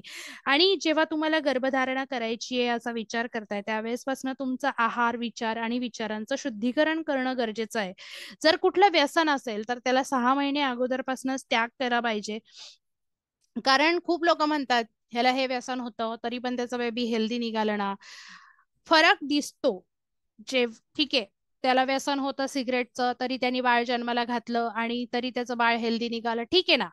त्याची इम्युनिटी, त्याचे विचार ह्याच्यावर पण फरक पडतो ना. तुम्हाला बाळाचे विचार माहिती आहेत का? तुम्हाला त्याचं वागणं अजून दिसायचंय, वातावरण, ह्या सगळ्यासाठी आम्ही म्हणतो की व्यसन असेल तर 6 महिने अगोदरच त्याचा त्याग करावा. दुसरी गोष्ट, जेव्हापासून तुम्हाला ठरवलंय की तुम्हाला आता प्रेग्नन्सी ठेवायची आहे तेव्हापासून टीव्ही, सिरियल, सोशल मीडिया, मोबाईलचा अनावश्यक वापर करू नये. सिनेमा वगैरे या सगळ्या गोष्टी टाळायच्या. जर diabetes, haemoglobin, blood pressure, thalassaemia ह्या सगळ्या आजारांची एकदा टेस्ट करून घ्यायची, जेणेकरून जर काही असेल तर ते ट्रीटमेंट करून तुमच्या शरीराची शुद्धी करून घेता येईल. आणि जे आयुर्वेदिक तज्ज्ञ असतील किंवा जे कोणी नाडी विशेष तज्ज्ञ असतील त्यांच्याकडनं नाडी चेक करून घेऊन तुमच्या नाडीचा समतोल राखण्याचा प्रयत्न करावा, जेणेकरून बॅलन्सिंग नाडी असेल तर तुम्हाला कधीही त्रास होत नाही गर्भारपणात, की मनाची चंचलता जास्त वाढणं किंवा नको नको वाटणं, चिडचिड होणं, ह्या गोष्टी होत नाहीत. ओके, आई वडील दोघांची पण नाडी परीक्षण करणं गरजेचं आहे. तिसरं चरण जे आहे ते म्हणजे गर्भधान समय. ओके, गर्भधानाची वेळ ही काय असली पाहिजे. खूप लोकांना प्रश्न पडतो आणि माझ्याकडे ह्या विषयावर डिटेलमध्ये बोलण्यासाठी लोक येतात. आता खरं तर गर्भधानाची वेळ जी आहे ती मी इथं सगळं इन डिटेल तसं दिलेलं आहे. तुम्हाला कोणाला गरज असेल तुम्ही स्क्रीनशॉट घेऊ शकता. चरक संहितेनुसार संध्याकाळी, मध्यरात्री आणि मध्यान्हची वेळ जी आहे ती गर्भधानासाठी योग्य वेळ नाहीये. जी गर्भधानासाठी जी योग्य वेळ आहे ती रात्री 9 ते 11 आणि सकाळी 4 ते 6 हा वेळ जो आहे तो गर्भधानासाठी अतिशय उत्तम आहे. कारण ह्या वेळामध्ये सगळ्या चांगल्या शक्ती आपल्या वातावरणात असतात आणि वातावरण चांगलं असतं. मेन म्हणजे वसंत ऋतू आणि वर्षा ऋतू हा गर्भधानासाठी अतिशय चांगला आहे. दिवस कुठला निवडावा तर दिवस हा शुभ निवडावा. नॉर्मल रॅन्डम शुभ दिवस तरी निवडावा. अमावस्या, पौर्णिमा, अष्टमी, चतुर्थी, एकादशी, ग्रहण ह्या तिथींवर अजिबात गर्भधान करू नये. करणे योग्य पण नाही आहे आणि काही शास्त्रीय कारण पण आहेत, त्याला वैज्ञानिक कारण आहेत. वैज्ञानिक कारणांमुळे अमावस्येच्या वेळेस जास्त निगेटिव्हिटी असते आपल्या वातावरणामुळे. पौर्णिमेला सुद्धा निगेटिव्हिटी पण तेवढीच असते आणि पॉझिटिव्हिटी पण तेवढीच असते. अष्टमीला सुद्धा खूप वाईट शक्तींचा प्रभाव आपल्या वातावरणामध्ये असतो. एकादशीच्या दिवशी काही धार्मिक दृष्ट्या चालत नाही. ग्रहण आणि चतुर्थीला सुद्धा अगदी काही धार्मिकही कारण आहेत आणि निगेटिव्हिटीचे पण कारण आहेत. त्यामुळे त्या तिथींवर गर्भधान करणं अतिशय उत्तम, अजिबात योग्य नाहीये. जेव्हा तुम्हाला गर्भधान करायचं आहे त्यावेळेस ऍक्च्युअली तुम्ही ठरवायला हवंय की मला बाळ हवंय की नको. कारण तुम्ही तरमग मध्ये असताल तर शक्य नाहीये. मला हवंय नकोय असं नाही. तुम्हाला एक तर हवंय. मग त्या तुम्ही त्या घरी पाहुणे जर येत आहेत तर तुम्ही त्यांचा असा तोंड सुकवून स्वागत करता का? कधी नाही करत. मग तुम्ही तर तुमच्या बाळाला इन्व्हाइट करताय. त्यामुळे तुम्ही उत्तम मनस्थितीमध्ये गर्भधान करावं. तुम्ही अगदी आनंदाने, जो दाम्पत्य आहे त्या दोघांनी अगदी प्रेमाने, विश्वासाने त्याला तिथे माया लावून तुम्हाला तिथे गर्भधान करायचं आहे. त्याच्यानंतर मासिक पाळी आल्यानंतर तुमच्या 8व्या दिवसापासून ते 22व्या दिवसापर्यंतचा वेळ जो आहे तो गर्भधानसाठी अतिशय उत्तम काळ आहे. गर्भधान जिथे करायचं आहे ती जागा अतिशय स्वच्छ, सुंदर आणि सजलेली असली पाहिजे. सगळ्यात महत्वाचं म्हणजे जी तुमची जागा आहे तिथे शक्यतो पांढरा रंग असावा. पांढरा रंग हा शांतीचं प्रतीक आहे. पांढऱ्या रंगाचे पडदे, पांढऱ्या रंगाचं बेडशीट, पांढऱ्या रंगाची चादर ह्या गोष्टी जर असतील तर जास्त फरक पडतो. जर गर्भधान करताना मधुर संगीत असेल किंवा तुम्हाला जे ट्रेडिशनल म्युझिक आवडतं ते असेल तर त्याचा फरक जास्त चांगला पडतो. आणि गर्भधान करण्याच्या आधी दोन्ही आई वडील जे आहेत तर त्यांनी गर्भधान करण्याची प्रोसेस जी करायची आहे त्याच्या आधी हात जोडून तुमचे जे इष्ट देवता आहेत, जे कुल देवता आहेत त्यांना नमस्कार करून वंदन करायचंय आणि त्यांना सांगायचं की तुमच्या देवाचं नाव घ्यायचं आणि त्यांना म्हणायचं की मी आज गर्भधान करत आहे. मला माझ्या गर्भामध्ये चांगला गर्भ येऊ दे आणि त्याचं चांगलं पालन पोषण करण्याची, त्याला वाढवण्याची ताकद मला दे, माझ्या गर्भाला दे. आणि जो गर्भ तुमच्या शरीरामध्ये येणार आहे त्या गर्भाला प्रार्थना करायची गर्भधान करण्याच्या आधी की हे गर्भा, हे बाळा, तू जिथे कुठे असशील तिथून माझ्या गर्भामध्ये प्रवेश करण्यासाठी तयार राहा. इतकं पॉझिटिव्हली जर तुम्ही हे केलं ना तर मला नाही वाटत की इथे पूर्ण जगात कुठे वाईटपणा राहील. त्यामुळे गर्भसंस्कार इज मोर इम्पॉर्टंट. आता तुम्हाला कळलं असेल की गर्भसंस्कार काय प्रोसेस आहे, किती महत्वाची प्रोसेस आहे, किती चांगल्या पद्धतीने करता येऊ शकते आणि किती इंटरेस्टिंग आहे. ओके, तर गर्भधान आपण बघितलं. आणि आता तिसरं पाऊल जे आहे ते म्हणजे आहे गर्भावस्था. जेव्हा तुमचं गर्भदान होतं, तुमच्या आपल्या बाबांकडनं आईला छान गर्भधानाचं गिफ्ट मिळतं. मग तिला कळतं की ती प्रेग्नंट आहे. जेव्हा तुम्हाला कळतं तुम्ही प्रेग्नंट आहे, ऑलरेडी 1 महिना झालेला असतो आणि तो एक वेगळाच आनंदाचा काळ असतो. मग जेव्हा तुम्हाला एक तर मी तुम्हाला सांगितलं की सगळ्यात महत्वाचं माझं सारखं सारखं हेच राहणं आहे की तुम्हाला जेव्हा वाटतंय ना की तुम्हाला बाळ हवंय, तुम्ही प्रोसेस चालू करताय, तेव्हापासूनच गर्भसंस्कार चालू होतो. पण आता मी तुम्हाला सांगेल की जेव्हा तुम्हाला कळतं की तुमची टेस्ट पॉझिटिव्ह आली आहे, मग तुम्ही सकारात्मक वाचन, मनन, पठण ह्या सगळ्या गोष्टी करायला हव्यात. जेव्हा तुम्हाला कळतंय तुम्ही प्रेग्नंट आहात, तेव्हापासूनच तुम्ही अगदी मधुर म्युझिक ऐकणं, तुम्हाला बाळ कसं हवंय त्याची रचना करणं, तुम्हाला बाळ कोणासारखं हवंय त्याला सतत समोर ठेवणं, त्याला प्रार्थना करणं, तुम्ही सगळ्यांशी अगदी प्रेमाने राहायचंय. म्हणजे माझा स्वतःचा अनुभव सांगते, जेव्हा मी प्रेग्नंट राहिले होते त्यावेळेस मी माझ्या जवळच्या मैत्रिणीशी खूप फोनवर बोलायचे आणि मी तिच्याशी सगळं शेअर करायचं, म्हणजे माझे जे काही एक्सपिरियन्स आहेत, मला जे काही वाटतंय हे सगळे, तर ते सगळं तिच्याशी मी शेअर करायचे आणि मला ते खूप छान वाटायचं. ते केल्यामुळे ती माझी ऍक्टिव्हिटी होती, ते केल्यामुळे माझं मन आनंदी राहायचं. जास्त काळ मी माझ्या बाळासोबत त्यावेळेस घालवला. मी जे काही वाचायचं, मला बाळ माझं कशासारखं हवं होतं, मी तुम्हाला सगळ्यांना सांगितलं, माझं बाळ मला अगदी नटखट कृष्णासारखं हवं होतं आणि मी त्याच सगळं वाचायचंय, म्हणजे अगदी कृष्ण पुस्तक वाचणं, हरिविजय वाचणं, भगवद्गीता मधले काही सार वाचणं किंवा ते सारखं समोर बघणं, त्याचंच मनन करणं, माझं बाळ असंच करणार आहे, मला असाच त्रास देणार आहे किंवा अशाच खोड्या काढणार आहे, सतत सतत सतत मनात तोच विचार करते. तर हा विचार जो आहे तेच वाचणं, तेच ऐकणं, तीच प्रार्थना, तर ह्यानी काय होतं की तुमच्या बाळाला एक सवय होऊन जाते आणि त्याला कळतं की माझ्या आईला हेच पाहिजे, मग तेच हार्मोन्स तयार होतात, त्याचे पण हार्मोन्स तेच तयार होतात आणि ही प्रोसेस होते की तुमचं बाळ छान जन्माला येतं. तुम्हाला आता तुम्हाला बाळ प्रेग्नेन्सी राहिली आहे तेव्हापासून हे सगळं चालू करायचंय. त्याच्यानंतर तुम्हाला ज्या गुणांचा व्यक्ती जन्माला घालायचा आहे, सपोज तुम्हाला शिवाजी महाराजांसारखा व्यक्ती जन्माला घालायचा आहे, तुम्ही शिवाजी महाराजांचं पोस्टर समोर ठेवा, त्यांचे चरित्र वाचा, त्यांच्या सगळ्या स्टोरीज आहेत त्या ऐका. तर हे सगळ्या गोष्टी समोर ठेवायच्या, जेणेकरून तुमच्या आजूबाजूचं वातावरण जे आहे ते सकारात्मक राहील. ओके. घरातलं वातावरण स्वच्छ आणि सुंदर ठेवायचंय. त्याच्यानंतर तुम्ही नेहमी स्वतःचं छान आवरायचंय, की जेणेकरून जेव्हा पण तुम्ही आरशात बघताल त्यावेळेस तुमचं बाळ पण तुम्हाला बघत असणार, की बघ तुझी आई किती छान आणि फ्रेश आहे, तू पण असंच फ्रेश व्हायचं. ह्याचा एक इन्सिडन्स मी तुम्हाला सांगेल, की मी पोटात असताना नेहमी माझ्या पोटावरनं हात फिरवून बोलायचे, की बघ आपण किती छान दिसतोय, बघ आपण किती छान आहे. रोज सकाळ, दुपार, संध्याकाळ या 3 टाइम मी ही गोष्ट करायचे. आणि विशेष म्हणजे माझं बाळ हे एक एक महिन्याच्या वर काहीतरी असेल, एक 5-6 दिवस मी त्याला आरसा तेव्हापासूनच दाखवते. मी नाही असं म्हणत की लहान बाळांना आरसा दाखवू नये वगैरे, तर तेव्हापासूनच दाखवते. आणि मी त्यावेळेस त्याला आरसा दाखवला आणि त्याला म्हणलं की बघ आपण किती छान दिसतोय. त्याने ऍक्च्युली मला त्यावेळेस रिस्पॉन्ड केला, हसला तो. म्हणजे हे मी त्याला रोज पोटात असताना बोलायचं, ते त्याला कळलं आणि तो हसला. म्हणजे हे जे आहे की तुम्ही स्वतःवर प्रेम करताय आणि त्याच्यावर आहे. आणि आजही रोज आंघोळ झाली मी त्याला आवरलं की मी त्याला आरसा दाखवते आणि त्याला सांगते, संकर्षण किती छान दिसतो, आणि तो खरंच स्वतःला आरशात बघून खुश होतो. हे आहे गर्भसंस्कार. तर अशा खूप गोष्टी असतात, त्यामुळे आपण स्वतःचं सौंदर्य छान ठेवायचं, आपल्या आजूबाजूचं प्राकृतिक सौंदर्य छान ठेवायचं, चांगल्या ठिकाणी फिरायला जायचं जिथे पॉझिटिव्हिटी खूप असेल, म्हणजे मंदिरं असतील, कुठं बागेत फिरायला जाणं, कुठे सत्संगला जाणं.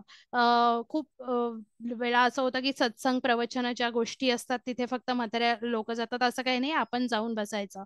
किंवा कुठे भजनांना जाणं, कीर्तन असणं, तिथे नक्की जावं, म्हणजे तिथला जो प्रभाव आहे तो चांगला पडतो. पुन्हा मी याचा अजून एक इन्सिडेंट सांगेल. मी जेव्हा प्रेग्नंट होते त्यावेळेस दिवाळी होती आणि खूप फटाके वाजायचे. तर मला बऱ्याचदा असं बोलायचे बरेच जण की फटाक्यांचा आवाज नको, बाळाच्या कानांना त्रास होईल, मग ते घाबरेल, घाबरट निघेल. नथिंग. मी स्वतः फटाक्यांचा आवाज एवढा एन्जॉय केला. मी त्यावेळेस 3 मंथ्स प्रेग्नंट होते फक्त. माझ्या बाळाचे कान नुकतेच तयार झाले असतील पोटामध्ये, आणि मी त्यावेळेस तो फटाक्यांचा आवाज इतका एन्जॉय केला, इतका एन्जॉय केला. आज कुठेही फटाका वाजू दे, तो मस्त आनंदाने बघतो, कधीच फटाक्यांना घाबरला नाही. हे आहे गर्भसंस्कार. तर गर्भस्थ बाळ जे आहे ह्याच्यावर संस्कार तेव्हापासून आपण करायला हवेत. गर्भस्थ शिशूसोबत आई आणि वडील ह्या दोघांनी त्या क्षणापासून संवाद साधायला सुरुवात केली पाहिजे. फक्त आईचं काम नाहीये की गर्भाशी बोलणं, अगदी वडिलांनी सुद्धा गर्भाशी संवाद साधला पाहिजे. कलाकुसर जे काही तुम्हाला ऍक्टिव्हिटी येतात, पेंटिंग्स येतात, जे पूर्वीच्या काळी बघा विणकाम करायचे, स्वेटर वगैरे बनवायचे, ते कशासाठी? बाळाच्या ब्रेन डेव्हलपमेंटसाठी. तर ज्या काही येतात तुम्हाला, शिवणकाम आवडतंय, व्हॉटेवर काय अजून काय कलाकुसर करायला आवडतंय, वारली पेंटिंग वगैरे, रांगोळ्या काढणं, मेहंदी काढणं, हे अतिशय छान आहे ब्रेन डेव्हलपमेंटसाठी. जे आपल्याकडे ऍडमिशन्स घेतात ना, त्यांना आपण रोज एक काहीतरी नवीन ऍक्टिव्हिटी करायला सांगतो आणि ते करतात. त्याचे रिव्ह्यूज मी तुम्हाला दाखवेल. त्याच्यानंतर खूप साऱ्या अशा कहाण्या, साहित्यपूर्ण कहाण्या, श्रेष्ठ व्यक्तींचं जीवनचरित्र वाचावं, जेणेकरून तुम्हाला बाळामध्ये त्याचे गुण उतरवावेत असं वाटतं. पुन्हा त्यांनी जे काही त्यांच्या आयुष्यात संघर्ष केलं, ते संघर्ष करताना त्यांनी कसं फाईट केलं असेल, ती सगळी ताकद बाळामध्ये येते. नियमितपणे डॉक्टरांचा सल्ला घ्यावा आणि नेहमी पॉझिटिव्ह विचार ठेवावेत. योगा, मेडिटेशन, प्राणायाम करावा. आणि पुन्हा आपण जे काही पूर्ण प्रेग्नन्सी करतोय की नाही, म्हणजे जे काही तुम्ही फील करताय, तो काळ परत येत नाही. म्हणजे ती प्रेग्नन्सीचा काळ जो आहे तो कधी कधी मी तर फार मिस करते. म्हणजे असं वाटतं, मी संकर्षणला पण कधी कधी म्हणते की संकर्षण तू परत पोटात जा ना. म्हणजे ते जी आहे ना, तो काळ तो खूप छान असतो. त्यामुळे तिथली जे काही मेमरीज आहेत ना, त्या एका डायरीत तुम्ही लिहून ठेवा. ही पण तुमची एक ऍक्टिव्हिटी, जेणेकरून पुढे फ्युचरमध्ये ते वाचून तुमच्या मनाला फार आनंद वाटेल. पुढे जेव्हा तुमचं बाळ मोठं होईल, ते पण ते वाचेल, त्यावेळेस त्याला पण छान वाटेल. ओके, नेक्स्ट इज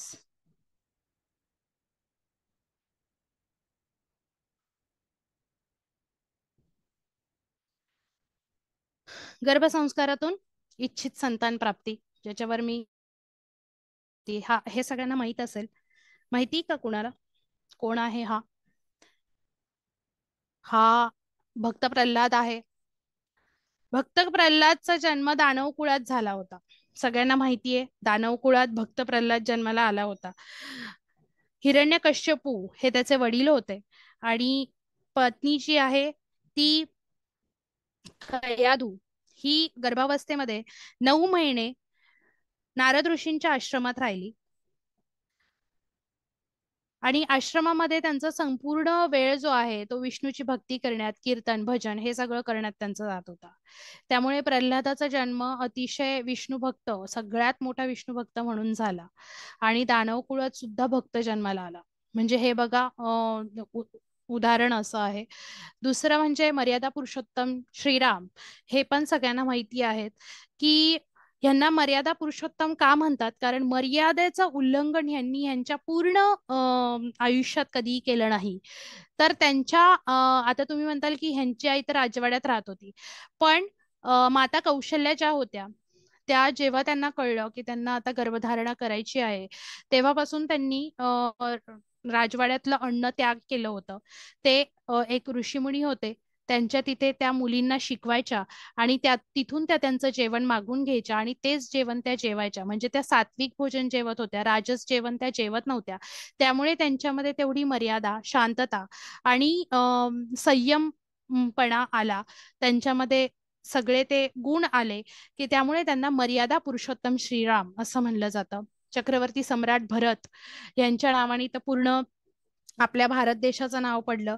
राजा दुष्यंत यांनी गांधर्व विवाह केला आणि शकुंतलेला सोडून दिलं होतं जेव्हा ती प्रेग्नंट होती. तर ते जेव्हा प्रेग्नंट असताना सोडून दिलं होतं, त्यावेळेस शकुंतलानी जरा पण वाईट वाटून घेतलं नाही. तिने तिचा गर्भ जंगलात राहत वाढवला आणि लिटरली चक्रवर्ती सम्राट भरत जे होते ते वाघाच्या आणि सिंहाच्या पिल्लांसोबत खेळत होते. इतके आणि त्यांच्यावर इतके शूरवीर चांगले संस्कार त्यांच्या गर्भारपणात झाले की त्यांनी अक्षरशः चक्रवर्ती सम्राट म्हणून त्यांना पदवी मिळाली. ह्यांना कोण ओळखत नाही? छत्रपती शिवाजी महाराज. राजमाता जिजाऊंनी अक्षरशः बाळकडू दिलतं ह्यांना. राजमाता जिजाऊ जेव्हा शिवाजी महाराज पोटात होते तेव्हापासनं राजमाता जिजाऊंच्या मनात मुघलांबद्दल अतिशय राग, द्वेष नेहमी असायचा आणि तोच राग, द्वेष शिवाजी महाराजांच्या मनात उतरला. त्यांना कशा पद्धतीने आपल्या महाराष्ट्राला, आपल्या मराठी लोकांना यश मिळवून द्यायचं ह्याचं सतत राजमाता जिजाऊ स्वतः सतत चिंतन करत राहायच्या आणि त्या सगळ्या कल्पना शिवाजी महाराजांनी अंमलात आणल्या आणि आज ते छत्रपती शिवाजी महाराज म्हणून अजूनही अजरामर आहेत. आता बाळाचा गर्भातील प्रवास आपण बघणार आहोत. आपल्याकडे खूप कमी टाइम राहिलाय, पण मी तरी पण पटकन करते. गर्भयात्रेचा जो पहिला महिना आहे तो गर्भ जो आहे तो पहिल्या महिन्यात हा जो आहे गव्हाच्या दाण्याचा असतो. नंतर तिसऱ्या आठवड्यापासून त्याचे हाडे, स्नायू, आतडी तयार होण्यासाठी सुरुवात होते. त्याच्यानंतर जेव्हा स्त्रीला कळतं की आता तिला मासिक पासनं तिला गर्भारपणाचा म्हणजे जाणीव होते की मी आता प्रेग्नंट आहे, त्यावेळेस त्याचं न्यूरॉन्स जे आहेत ब्रेनचे ते 2.5 लाख इतके विशाल संख्यामध्ये बनायला लागतात. त्यांचं हृदय सुद्धा तयार व्हायला लागतं. 22व्या दिवसापासून हृदयाची धडधड ऐकायला येते. आणि गर्भवतीसाठी आपण काही नियम यामध्ये सांगतो की चांगल्या पुस्तकांचं वाचन करायला पाहिजे, चांगले म्युझिक ऐकलं पाहिजे, चांगल्या धार्मिक प्रवृत्ती जास्त केल्या पाहिजेत, शुद्ध सात्विक भोजन करणं गरजेचं आहे. त्याच्यानंतर जर काही त्याच्यानंतर एक्सरसाइजेस वगैरे म्हणजे अतिशय सूक्ष्म व्यायाम ते पण डॉक्टरांच्या सल्ल्याने, एखाद्या योगा टीचरच्या सल्ल्याने, आणि मेन म्हणजे तुम्ही मेडिटेशन, ब्रीदिंग एक्सरसाइज ह्या व्यवस्थित करायला पाहिजे. आवळा वगैरेचं सेवन करायला पाहिजे, जेणेकरून उलटी वगैरेचे त्रास होत नाहीत आणि थकवा आणि घाबरेपणा सुद्धा जाणवत नाही. त्याच्यानंतर गर्भयात्रेचा जो दुसरा महिना आहे त्यामध्ये छोटे छोटे हातपाय लहान बाळाचे तयार व्हायला लागतात. मेंदूसोबत पेशींचा संबंध तयार व्हायला लागतो. ऐकण्याची क्षमता सुद्धा तयार होते.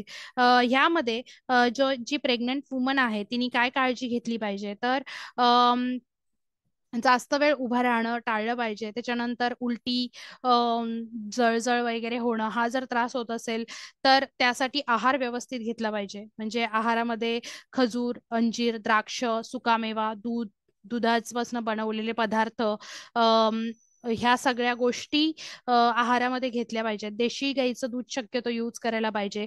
जास्त लांबचा प्रवास करू नये, जेणेकरून जास्त उलटी वगैरेचा त्रास होणार नाही आणि बाळाचा सुद्धा सेफ्टीचा प्रश्न असतो. काही जड सामान उचलू नये. त्याच्यानंतर प्रार्थना, म्युझिक ऐकणं, गर्भसंवाद ह्या महिन्यापासून चालू करावा आणि एकदम छान कम्फर्टेबल वाटतील असे कपडे घालावेत. त्याच्यानंतर तिसरा महिना जो आहे त्यामध्ये बाळाचे जे आहेत ते ज्ञानेंद्रिय आणि कर्मेंद्रिय तयार होतात.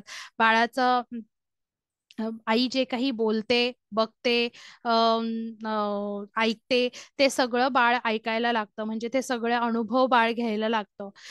त्याच्यानंतर त्याला जेवणाचं जे चवी आहेत, सुगंध आहे, स्वाद आहे, ती शक्ती सुद्धा त्याच्याकडे येते. त्याची बाळाची एका माणसासारखी आकृती दिसायला लागते आणि तो माणसासारखा आकार त्याचा तयार होतो. त्याच्यानंतर आपण प्रेग्नेंट वुमनला ह्या महिन्यामध्ये जे काळजी घेण्यासाठी सांगतो ते म्हणजे पौष्टिक आणि सात्विक आहार घेतला पाहिजे. जास्त मसालेदार, तिखट, चटपटी ह्या महिन्यामध्ये नाही खाल्लं पाहिजे. सगळ्यात महत्वाचं म्हणजे आनंदी आणि उत्साही राहिलं पाहिजे पूर्ण वेळ, जेणेकरून बाळ पण तसंच आनंदी, उत्साही तुमच्यासारखं वातावरण आतमध्ये एन्जॉय करू शकेल. आहारामध्ये काही बदल जर केले तर तुम्हाला लक्षात येईल की आहारामध्ये बदल केल्यानंतर तुम्हाला जे त्रास होतात फिजिकली ते कमी होतील. त्याच्यानंतर दूध, खीर, मूग मूग जास्त घेणं, खोबरं वगैरे जास्त खाणं, नारळ पाणी ह्या गोष्टींचा समावेश करायचा, जेणेकरून त्याची स्किन पुढच्या महिन्यात तयार व्हायला लागते, तर त्या स्किनसाठी नरिशमेंट भेटते. त्याच्यानंतर कानांचा विकास होतो, कर्णेंद्रियांचा विकास होतो. त्यामुळे तुम्ही सतत मधुर संगीत ऐकत राहिलं पाहिजे, प्रार्थना ऐकत राहिली पाहिजे, आनंदमयी वातावरण राहिलं पाहिजे. आहारामध्ये दुधापासून बनवलेले पदार्थ, व्यंजन यूज करावेत, म्हणजे जेणेकरून प्रोटीन, विटॅमिन आणि खनिज तत्व तुम्हाला मिळतील आणि प्रोटीन, विटॅमिनची कमतरता नाही पडली पाहिजे, म्हणजे आयर्नची पण डिफिशियन्सी नाही जाणवली पाहिजे. ह्या महिन्यापासून जास्त बाळाच्या बुद्धीचा विकास, मेंदूचा विकास जो आहे तो अगदी स्पीडनी व्हायला लागतो. त्यामुळे तुम्ही तुमच्या मनाच्या स्थितीवर लक्ष दिलं पाहिजे. तुमच्या मनाची स्थिती ही अतिशय उत्तम असली पाहिजे. तुमचे जे पॉझिटिव्ह विचार असले पाहिजेत. तुम्ही राग केला नाही पाहिजे ह्या महिन्यापासून, नाहीतर त्याचा परिणाम बाळाच्या मेंदूवर होतो. त्याच्यानंतर जो चौथा महिना आहे, चौथ्या महिन्यामध्ये बाळाचं वजन बऱ्यापैकी वाढतं आणि डोक्याची वाढ ही मोठी व्हायला लागते. मेंदूची वाढ सुद्धा झपाट्याने होते. चेहरा मात्र स्पष्ट दिसायला लागतो. बाळाची स्किन तयार व्हायला लागते, म्हणजे स्वेदग्रंथी तयार व्हायला लागतात. त्यामुळे त्वचेचा रंग एक गुलाबी होतो. कानाची रचना पूर्ण होते. श्रवणेंद्रिय पूर्णपणे कार्यरत होतात. त्यामुळे तुम्ही तो जे काही आवाज ऐकतो, म्हणजे तुम्ही जे काही बोलताय, ऐकताय, बघताय, ते सगळं तो महसूस म्हणजे फील करू शकतो. त्याच्यानंतर ते सगळं त्याच्या आयुष्यभर शरीरामध्ये रुजलं जातं. ते ह्या महिन्यापासून तो जे काही ऐकतो, बघतो, अम, ते सगळं त्याच्या मनामध्ये, त्याच्या शरीरामध्ये, त्याच्या गुणांमध्ये उतरतं. त्याच्यानंतर तुम्ही जे काही खाताय, तर त्याचा सुद्धा स्वाद अगदी छान पद्धतीने बाळांपर्यंत जातो. त्यामुळे रसना इंद्रियांचा सुद्धा विकास होतो. बाळाच्या डोळ्यात आता हळूहळू तेज तयार व्हायला लागतं. आणि गर्भवतीसाठीचं नियम असे की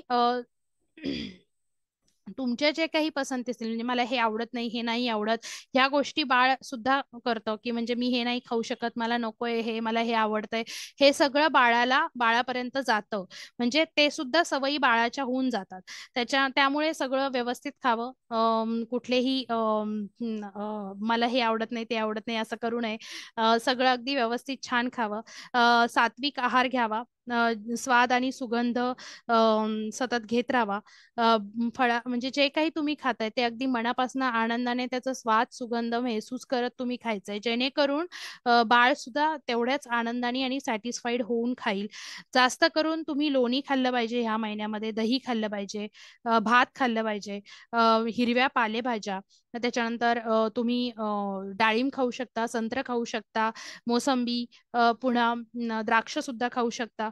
तर असे फळ तुम्ही या महिन्यामध्ये खाल्ले पाहिजेत. त्याच्यानंतर जो 5वा महिना आहे, 5व्या महिन्यांमध्ये स्पर्शेंद्रिय कार्यरत होतात. बघा, तुम्हाला 5वा महिना चालू झाल्यानंतर तुम्हाला लोक विचारत असतील की बाळाची हालचाल जाणवत असेल आता का? कारण तुम्ही जेव्हा पोटावरनं हात फिरवता त्यावेळेस त्याला त्या स्पर्शाची जाणीव आता व्हायला लागते. त्याच्यामध्ये स्पर्शेंद्रिय तयार होतात. त्यामुळे तुम्ही पोटावरनं हात फिरवल्यावर बाळ त्याला प्रत्युत्तर करतं, बाळ फिरतं, तुम्हाला ते जाणवतं. त्यामुळे तुमच्यामध्ये आणि बाळामध्ये आता बॉन्डिंग जास्त स्ट्रॉंग होण्यासाठीचा काळ चालू होतो. त्यामुळे तुम्ही बाळाशी दररोज बोललं पाहिजे. बाळाचं यकृत सुद्धा तयार होतं आणि बाळाच्या आतड्यांमध्ये मल सुद्धा आता तयार व्हायला लागतो. त्यामुळे रोज डेली पोटावर हात ठेवून रोज बाळाशी सगळं काही बोलायचंय. त्याच्यानंतर जे काही तुम्ही फील करताय ते बाळ सुद्धा फील करणार आहे. त्यामुळे प्रत्येक गोष्टीवर एक चांगली प्रतिक्रिया देण्याचं, अक्षरशः आपल्या स्वभावात बदल करणं, प्रेमळ मधुर स्वभाव बनवणं, ईर्ष्यारहित स्वभाव बनवलं, आपलं एक प्रेमळ व्यक्तिमत्व पूर्ण प्रेग्नन्सीमध्ये ठेवावं, जेणेकरून बाळामध्ये ते व्यक्तिमत्व उतरेल आणि तो जेव्हा एक चांगला नागरिक तयार होईल तेव्हा लोक सुद्धा त्याच्यावर तेवढंच भरभरून प्रेम करतील. त्याच्यानंतर आहे 6वा महिना. यामध्ये बाळाच्या बुद्धीचा विकास बऱ्यापैकी पूर्ण होतो. त्याच्यानंतर बाळाचे त्वचेवर एक छोटे छोटे दाणे यायला लागतात. त्याची डोक्यावर केस यायला लागतात. त्यानंतर त्याचे आयब्रो वगैरे तयार व्हायला लागतात. त्याचे नख तयार व्हायला लागतात. बाळाच्या बोटांची नख तयार व्हायला लागतात. स्नायू आणि पेशींमध्ये सुद्धा ताकद यायला लागते आणि बाळाची शक्ती वाढते. ह्या महिन्यापासून मात्र प्रेग्नंट वुमननी काय काळजी घेतली पाहिजे, तर तुमची त्वचा थोडीशी काळी पडायला लागेल तर तुम्ही मॉइश्चरायझर वगैरेचा यूज करायला शकता, किंवा स्वतःच्याच हाताने हलका मालिश करणं, पोटावरची मालिश करणं, ह्या गोष्टी करू शकता. बुद्धीच्या विकासासाठी काही बुद्धिमत्ताचे खेळ खेळणं, गणित करणं, किंवा कोडे सोडवणं, बौद्धिक खेळ करणं, कला सर्जन, रांगोळी वगैरे अशा गोष्टी. आणि दूध आणि दुधापासून बनवलेले पदार्थ, म्हणजे का दूध आणि दुधापासून बनवलेले पदार्थ, कारण पुढे दूध यायला मग प्रॉब्लेम होत नाही. आहारामध्ये जास्त करून केळी, ऍपल, चिकू, मोसंबी, ग्रेप्सचा सीझन असेल तर ग्रेप्स पण खाऊ शकता. असे फळं तुम्ही ऍड करायला हवेत. आता 7वा महिना, 7व्या महिन्यामध्ये संपूर्ण विकास बाळाचा होऊन जातो. बाळ सगळं बघतं, ऐकतं, स्वाद घेतं, स्पर्श, ह्या सगळ्या गोष्टींचा उपयोग अगदी आनंदाने करतं. त्याच्या मज्जारज्जू जो आहे, मज्जातंत्र आहे, ते सुद्धा पूर्णपणे विकसित होतं. श्वसन कार्य, तर पुन्हा टेम्परेचर सुद्धा बाळाला छान जाणवतं आणि ते तो स्वतः सुद्धा बॅलन्स करतो श्वसन श्वसन तंत्र. त्यामुळे प्रेग्नंट वुमननी काय काळजी घेतली पाहिजे, तर तुमच्या बाळाचं वजन व्यवस्थित राहावं त्यासाठी व्यवस्थित हालचाली करणं, तुम्ही दूध, सुकामेवा ह्याचं व्यवस्थित अन्न ग्रहण केलं पाहिजे. पुन्हा कलासर्जनमध्ये तुम्ही तुमचं मन रमवलं पाहिजे, सकारात्मक विचार सतत केले पाहिजे, जीवनचरित्र भरपूर वाचले पाहिजे, जेणेकरून चांगल्या गुणांचं सिंचन तुमच्या बाळांमध्ये होईल. डेली तुम्ही प्रार्थना, रामरक्षा किंवा रामपठण ह्या सगळ्या गोष्टी केल्या पाहिजेत, जेणेकरून उत्तम गुण तुमच्या बाळामध्ये पोहोचतील. आणि तुमच्या देवाला सतत प्रार्थना करत राहिलं पाहिजे की आता माझं खूप काही दिवसांनी लवकरच बाळ माझं बाहेर येणार आहे, तर मला आणि माझ्या गर्भाला ती ताकद दे की आम्ही दोघं पण छान प्रसूतीमधनं बाहेर येऊ. ओके. आता 8वा महिना जो आहे, तर 8व्या महिन्यामध्ये जे शरीरामध्ये मांसपेशी असतात, तर त्या मांसपेशी मजबूत बनतात, बाळाच्या मज्जतंत्र पूर्णपणे तयार होतं, फुफ्फुसांचा छान विकास होतो आणि वजन जे आहे ते ह्या महिन्यामध्ये सगळ्यात जास्त बाळाचं असतं. ओके. तर ह्यामध्ये सगळ्यात जास्त काळजी घ्यावी, तर ह्या महिन्यामध्ये डिलिव्हरी नाही झाली पाहिजे, प्रसूती झाली नाही पाहिजे. त्यामुळे कुठलाही प्रवास करायला नाही पाहिजे. पोट जास्त खाली लटकत असेल तर त्या पोटाला लटकून ठेवू नये. त्यासाठी बरेच आता बेल्ट वगैरे मिळतात, तर ते बेल्ट लावून फिरावं. जास्त वेळ उभं राहू नये. पचण्यासाठी जड असा कुठलाच आहार घ्यायचा नाही. आहाराचं नियमन अगदी व्यवस्थित ठेवायचं, म्हणजे शेवटी तुम्हाला कॉन्स्टिपेशन वगैरेचा त्रास होत नाही. गाईचं दूध, खीर या सगळ्या गोष्टींचं ग्रहण नेहमी करावं. म्हणजे गाईचं दूध, खीर हे तुमच्या आहारात असलं पाहिजे, म्हणजे प्रसूतीनंतर जे स्तनपान आहे त्यामध्ये प्रॉब्लेम येत नाही. पचण्यासाठी जड आणि अति थंड म्हणजे फ्रीज मधले पदार्थ वगैरे, शिळे अन्न वगैरे खाऊ नये. त्याच्यानंतर जे वातुळ पदार्थ आहेत म्हणजे वांग, बटाटा, गवार ह्या गोष्टी सुद्धा खाऊ नयेत. आणि प्रसूती चांगली व्हावी, तुमची अगदी व्यवस्थित व्हावी, त्यासाठी श्रद्धा आणि विश्वासाने प्रार्थना करून प्रार्थना सतत करत राहायची. आणि शेवटचा महिना आहे 9वा महिना. थोडीशी घाई होतीये कारण टायमिंग खूप कमी राहिलंय, म्हणजे ऑलमोस्ट गेलाच आहे, पण मी पूर्ण करतेय, थोडंच राहिलंय आता, तर थोडंसं कोऑपरेट करा फक्त. गर्भयात्रेचा जो 9वा महिना आहे त्यामध्ये गर्भ पूर्णपणे विकसित होतात. त्यानंतर गर्भाला बाहेर यायचं आहे, त्यामुळे बाहेर येण्याची तयारी करण्यासाठी हळूहळू गर्भ डोकं खाली घेतो आणि पाय वर घेतो, जेणेकरून त्याला बाहेर येण्यासाठी मदत व्हावी. तर ह्या महिन्यामध्ये गर्भवती स्त्री जी आहे तिने दुधामध्ये आरंडीचं तेल उकळून जर पिलं तर तिला प्रसूतीला त्रास होत नाही. त्याच्यानंतर जास्त मसालेदार पदार्थ नाही खाल्ले पाहिजेत. खिचडी, खीर, मूग डाळीचं पाणी, हलका आहार घेतला पाहिजे.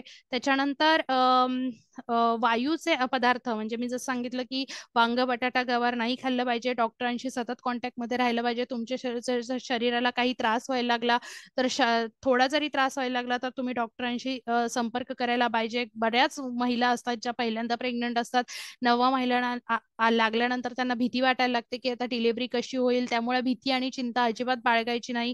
अगदी फक्त देवाला प्रार्थना करत राहायची आणि तुमच्या गर्भाला सतत प्रार्थना करत राहायची की तुला बाहेर यायचं आहे. त्यासाठी आपण ॲफ्रिमेशन्स देतो, म्हणजे आपण प्रत्येक महिन्याचे, मी तुम्हाला पुढे ॲफ्रिमेशन्स काय काय आहेत ते पण दाखवते, की ते सतत ॲफ्रिमेशन्स देत राहायचे की तुला कुठलाही त्रास करून घ्यायचा नाहीये, कुठलाही त्रास न होता तुला बाहेर यायचं आहे. त्यामुळे तुला आणि मला काही त्रास होणार नाहीये, लवकरच आपली भेट होणार आहे, असे ॲफ्रिमेशन्स सतत पाठवत राहायचे. आणि गर्भसंस्कार आणि अशा पद्धतीने हे 9 महिन्यांचं पालन झाल्यानंतर गर्भसंस्कारांचं पालन काय आहे, म्हणजे गर्भसंस्कार ही फॅक्टच काय आहे गड्या, हे खूप लोकांना प्रश्न पडला. मॅडमनी एवढं सगळं तर सांगितलं की बाबा गर्भसंस्कारचे फायदे काय, धान कसं करायचं, हे कसं करायचं, पण ते काय आहे गर्भसंस्कार, तर हा आहे गर्भसंस्कार जो तुम्ही आता पुढे स्क्रीनवर बघताय. गर्भसंस्कार हा गर्भसंवाद, कहाणी, जीवनचरित्र, प्रार्थना बरोबर मी तुम्हाला या सगळ्या गोष्टी आता जे 9 महिने चालू होते त्यामध्ये मी तुम्हाला सांगितल्या त्या सगळ्या गोष्टी यामध्ये लक्षात आलं असेल तुम्हाला आता की गर्भसंस्कार काय आहे. मॅडम एवढ्यापासून बोलतायत, तर गर्भसंवाद आहे, कहाणी आहे, म्हणजे कहाणी म्हणजे काय आहे सांगते मी. जीवनचरित्र आहे, प्रार्थना आहे, योग आहे, आहार आहे, श्लोक आहे, गर्भसत्संग आहे, व्हिडिओ सत्संग आहे आणि बुद्धीच्या विकासाच्या प्रवृत्ती आहेत. तर सगळ्यात महत्वाचं म्हणजे गर्भसंवाद. गर्भसंवाद म्हणजे काय, की तुमचे भावनात्मक स्पंदन बाळापर्यंत पोहोचवणं म्हणजे गर्भसंवाद आहे. ओके. रोज गर्भसंवाद केल्यामुळे बाळाचा तुमचा आत्मविश्वास वाढतो आणि त्याला सुरक्षित वाटायला लागतं. त्यामुळे तुमची जी भावना आहे ती रोज बाळापर्यंत पोहोचली पाहिजे आणि रोज 10 ते 15 मिनिटं तुम्ही बाळाशी गर्भसंवाद करायला पाहिजे. तुमची फक्त आईनेच नाही तर वडिलांनी पण बाळाशी गर्भसंवाद केला पाहिजे. गर्भसंवाद केल्यामुळे त्याला गर्भामध्ये अतिशय सुरक्षित फील होतं, कारण बाळ आतमध्ये एकटंच असतं. त्याला वेळोवेळी जाणीव होती, नाही माझी आई आणि माझे बाबा माझ्या सोबत आहेत. त्यामुळे गर्भसंवाद हा फार महत्वाचा आहे. तर आपण काही सजेशन्स मी तुम्हाला सांगितलं, की अफर्मेशन्स पाठवत राहायचे सतत. तर ते काय आहे, EQ सजेशन्स बघा काय आहे. तुम्ही याचा स्क्रीनशॉट घेऊ शकता. आपल्याकडे टाइम खूप कमी आहे, नाही तर मी तुम्हाला फील करायला लावणार होते. तरी पण आपण पहिले 3 तरी घेऊयात. कुणी प्रेग्नंट आहे नाहीये, कोण जेंट्स आहे लेडीज आहे मनात ठेवू नका. तुम्ही फक्त तुमच्या छातीवर आणि पोटावर हात ठेवा, डोळे बंद करा आणि मनापासून फक्त म्हणा की कुदरत के बनाए हुए हर एक जीव प्राणी के लिए तेरे मन में प्रेम दया है. तू सभी की भावनाओं को समझ सकता है.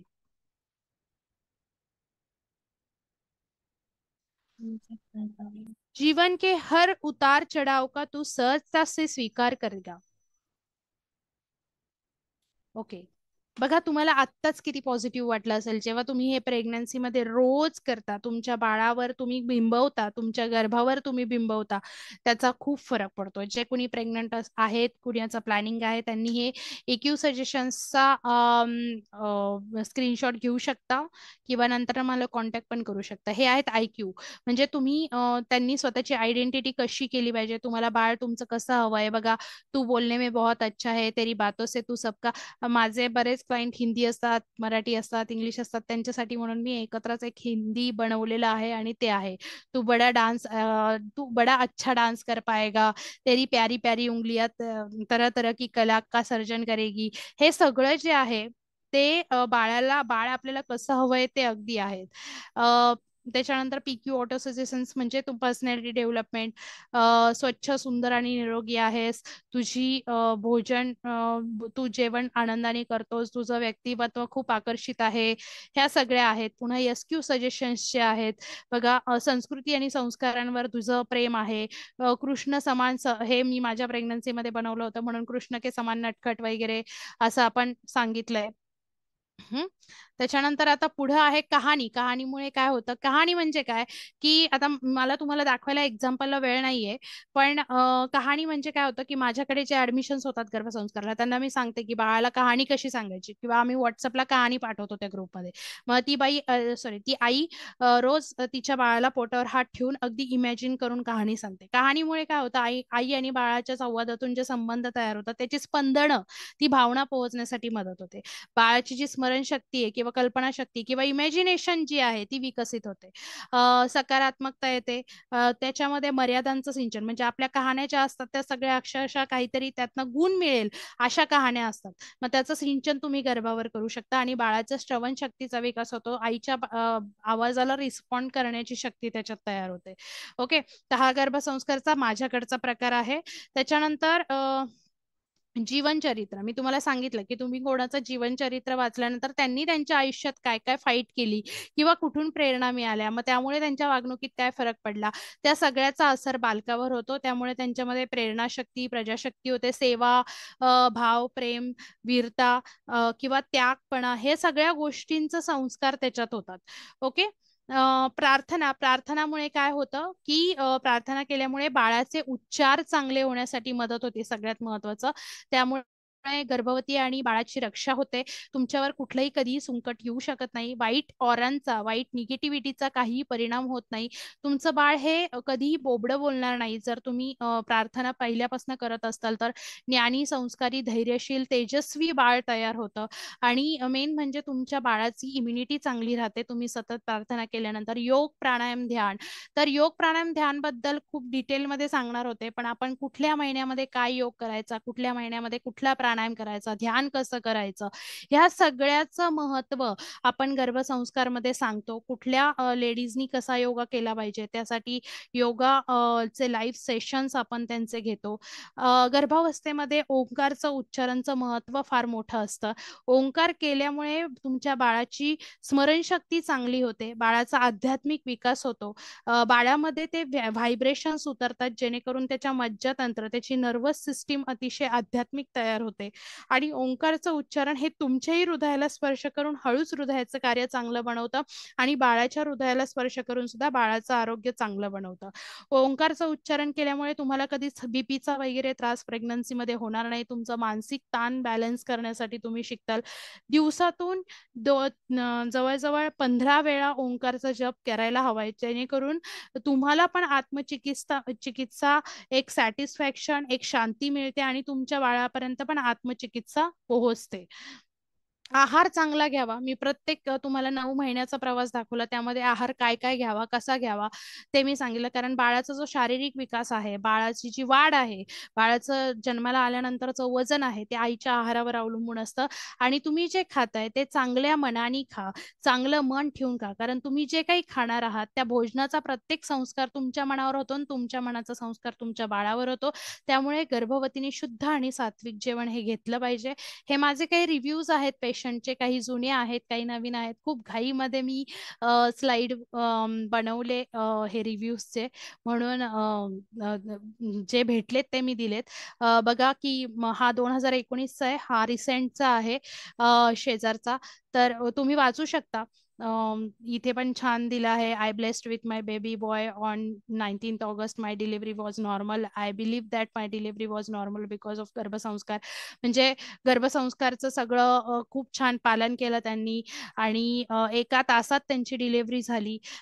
हे खूप छान. बघा अजून रिव्ह्यू आहेत. Blessed with baby girl 4.25 kg. त्याच्यानंतर बघा हा जस्ट आलेला रिव्ह्यू आहे. We are blessed with baby girl. त्याच्यानंतर नॉर्मल डिलिव्हरी आणि 3 kg वेट आहे. हा पण रिव्ह्यू रिसेंट आहे.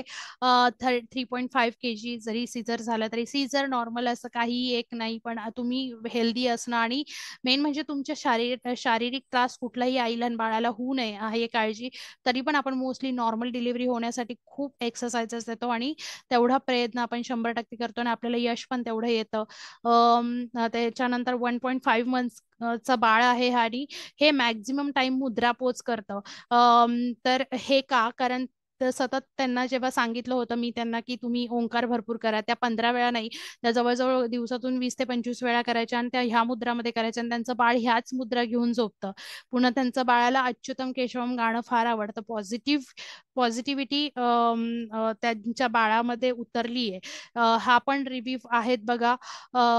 हे पण तुम्ही वाचू शकता की प्राणायाम, मेडिटेशन ह्याचे किती छान असर बाळांवर झालेत. आणि हा रिसेंटचा रिव्ह्यू आहे ऍक्च्युली. झालेत तसे बरेच दिवस, पण छान आहे हा रिव्ह्यू. ऍक्टिव्ह आहे हे बाळ खूप. त्यांना जसं ऍक्टिव्ह अगदी कानासारखं पाहिजे होतं तसं बाळ त्यांचं झालंय. ओके, तर आता हा शेवटची स्लाइड आहे. गर्भसंस्कार काउन्सिलिंग. एक तर सगळ्यात महत्व म्हणजे ही कुठलीही ट्रीटमेंट असं म्हणता येणार नाही. गर्भवती स्त्रीला ही मदत करणारी आणि मार्गदर्शन करणारी ही प्रक्रिया आहे, ज्यामुळे गर्भसंस्कारचं महत्व पूर्ण समाजामध्ये वाढवायचंय. ही एक अतिशय उत्तम हेतू आहे माझा आणि उत्तम गुणांची संतान प्राप्ती प्रत्येकाला मिळाली पाहिजे. गर्भसंस्कारामुळे काय होतं की आईच्या मानसिकतेला खूप जास्त आधार मिळतो. तिला समजून घेतलं पाहिजे आणि प्रत्येक आईला कसं समजून घेतलं पाहिजे, हे प्रेग्नन्सीचा काळ तिच्यासाठी किती एन्जॉय करण्याचा काळ आहे, किती महत्वपूर्ण आहे, हे आम्ही प्रत्येक प्रेग्नंट वुमनला सांगतो. जे प्लॅनर्स आहेत ते सुद्धा अगदी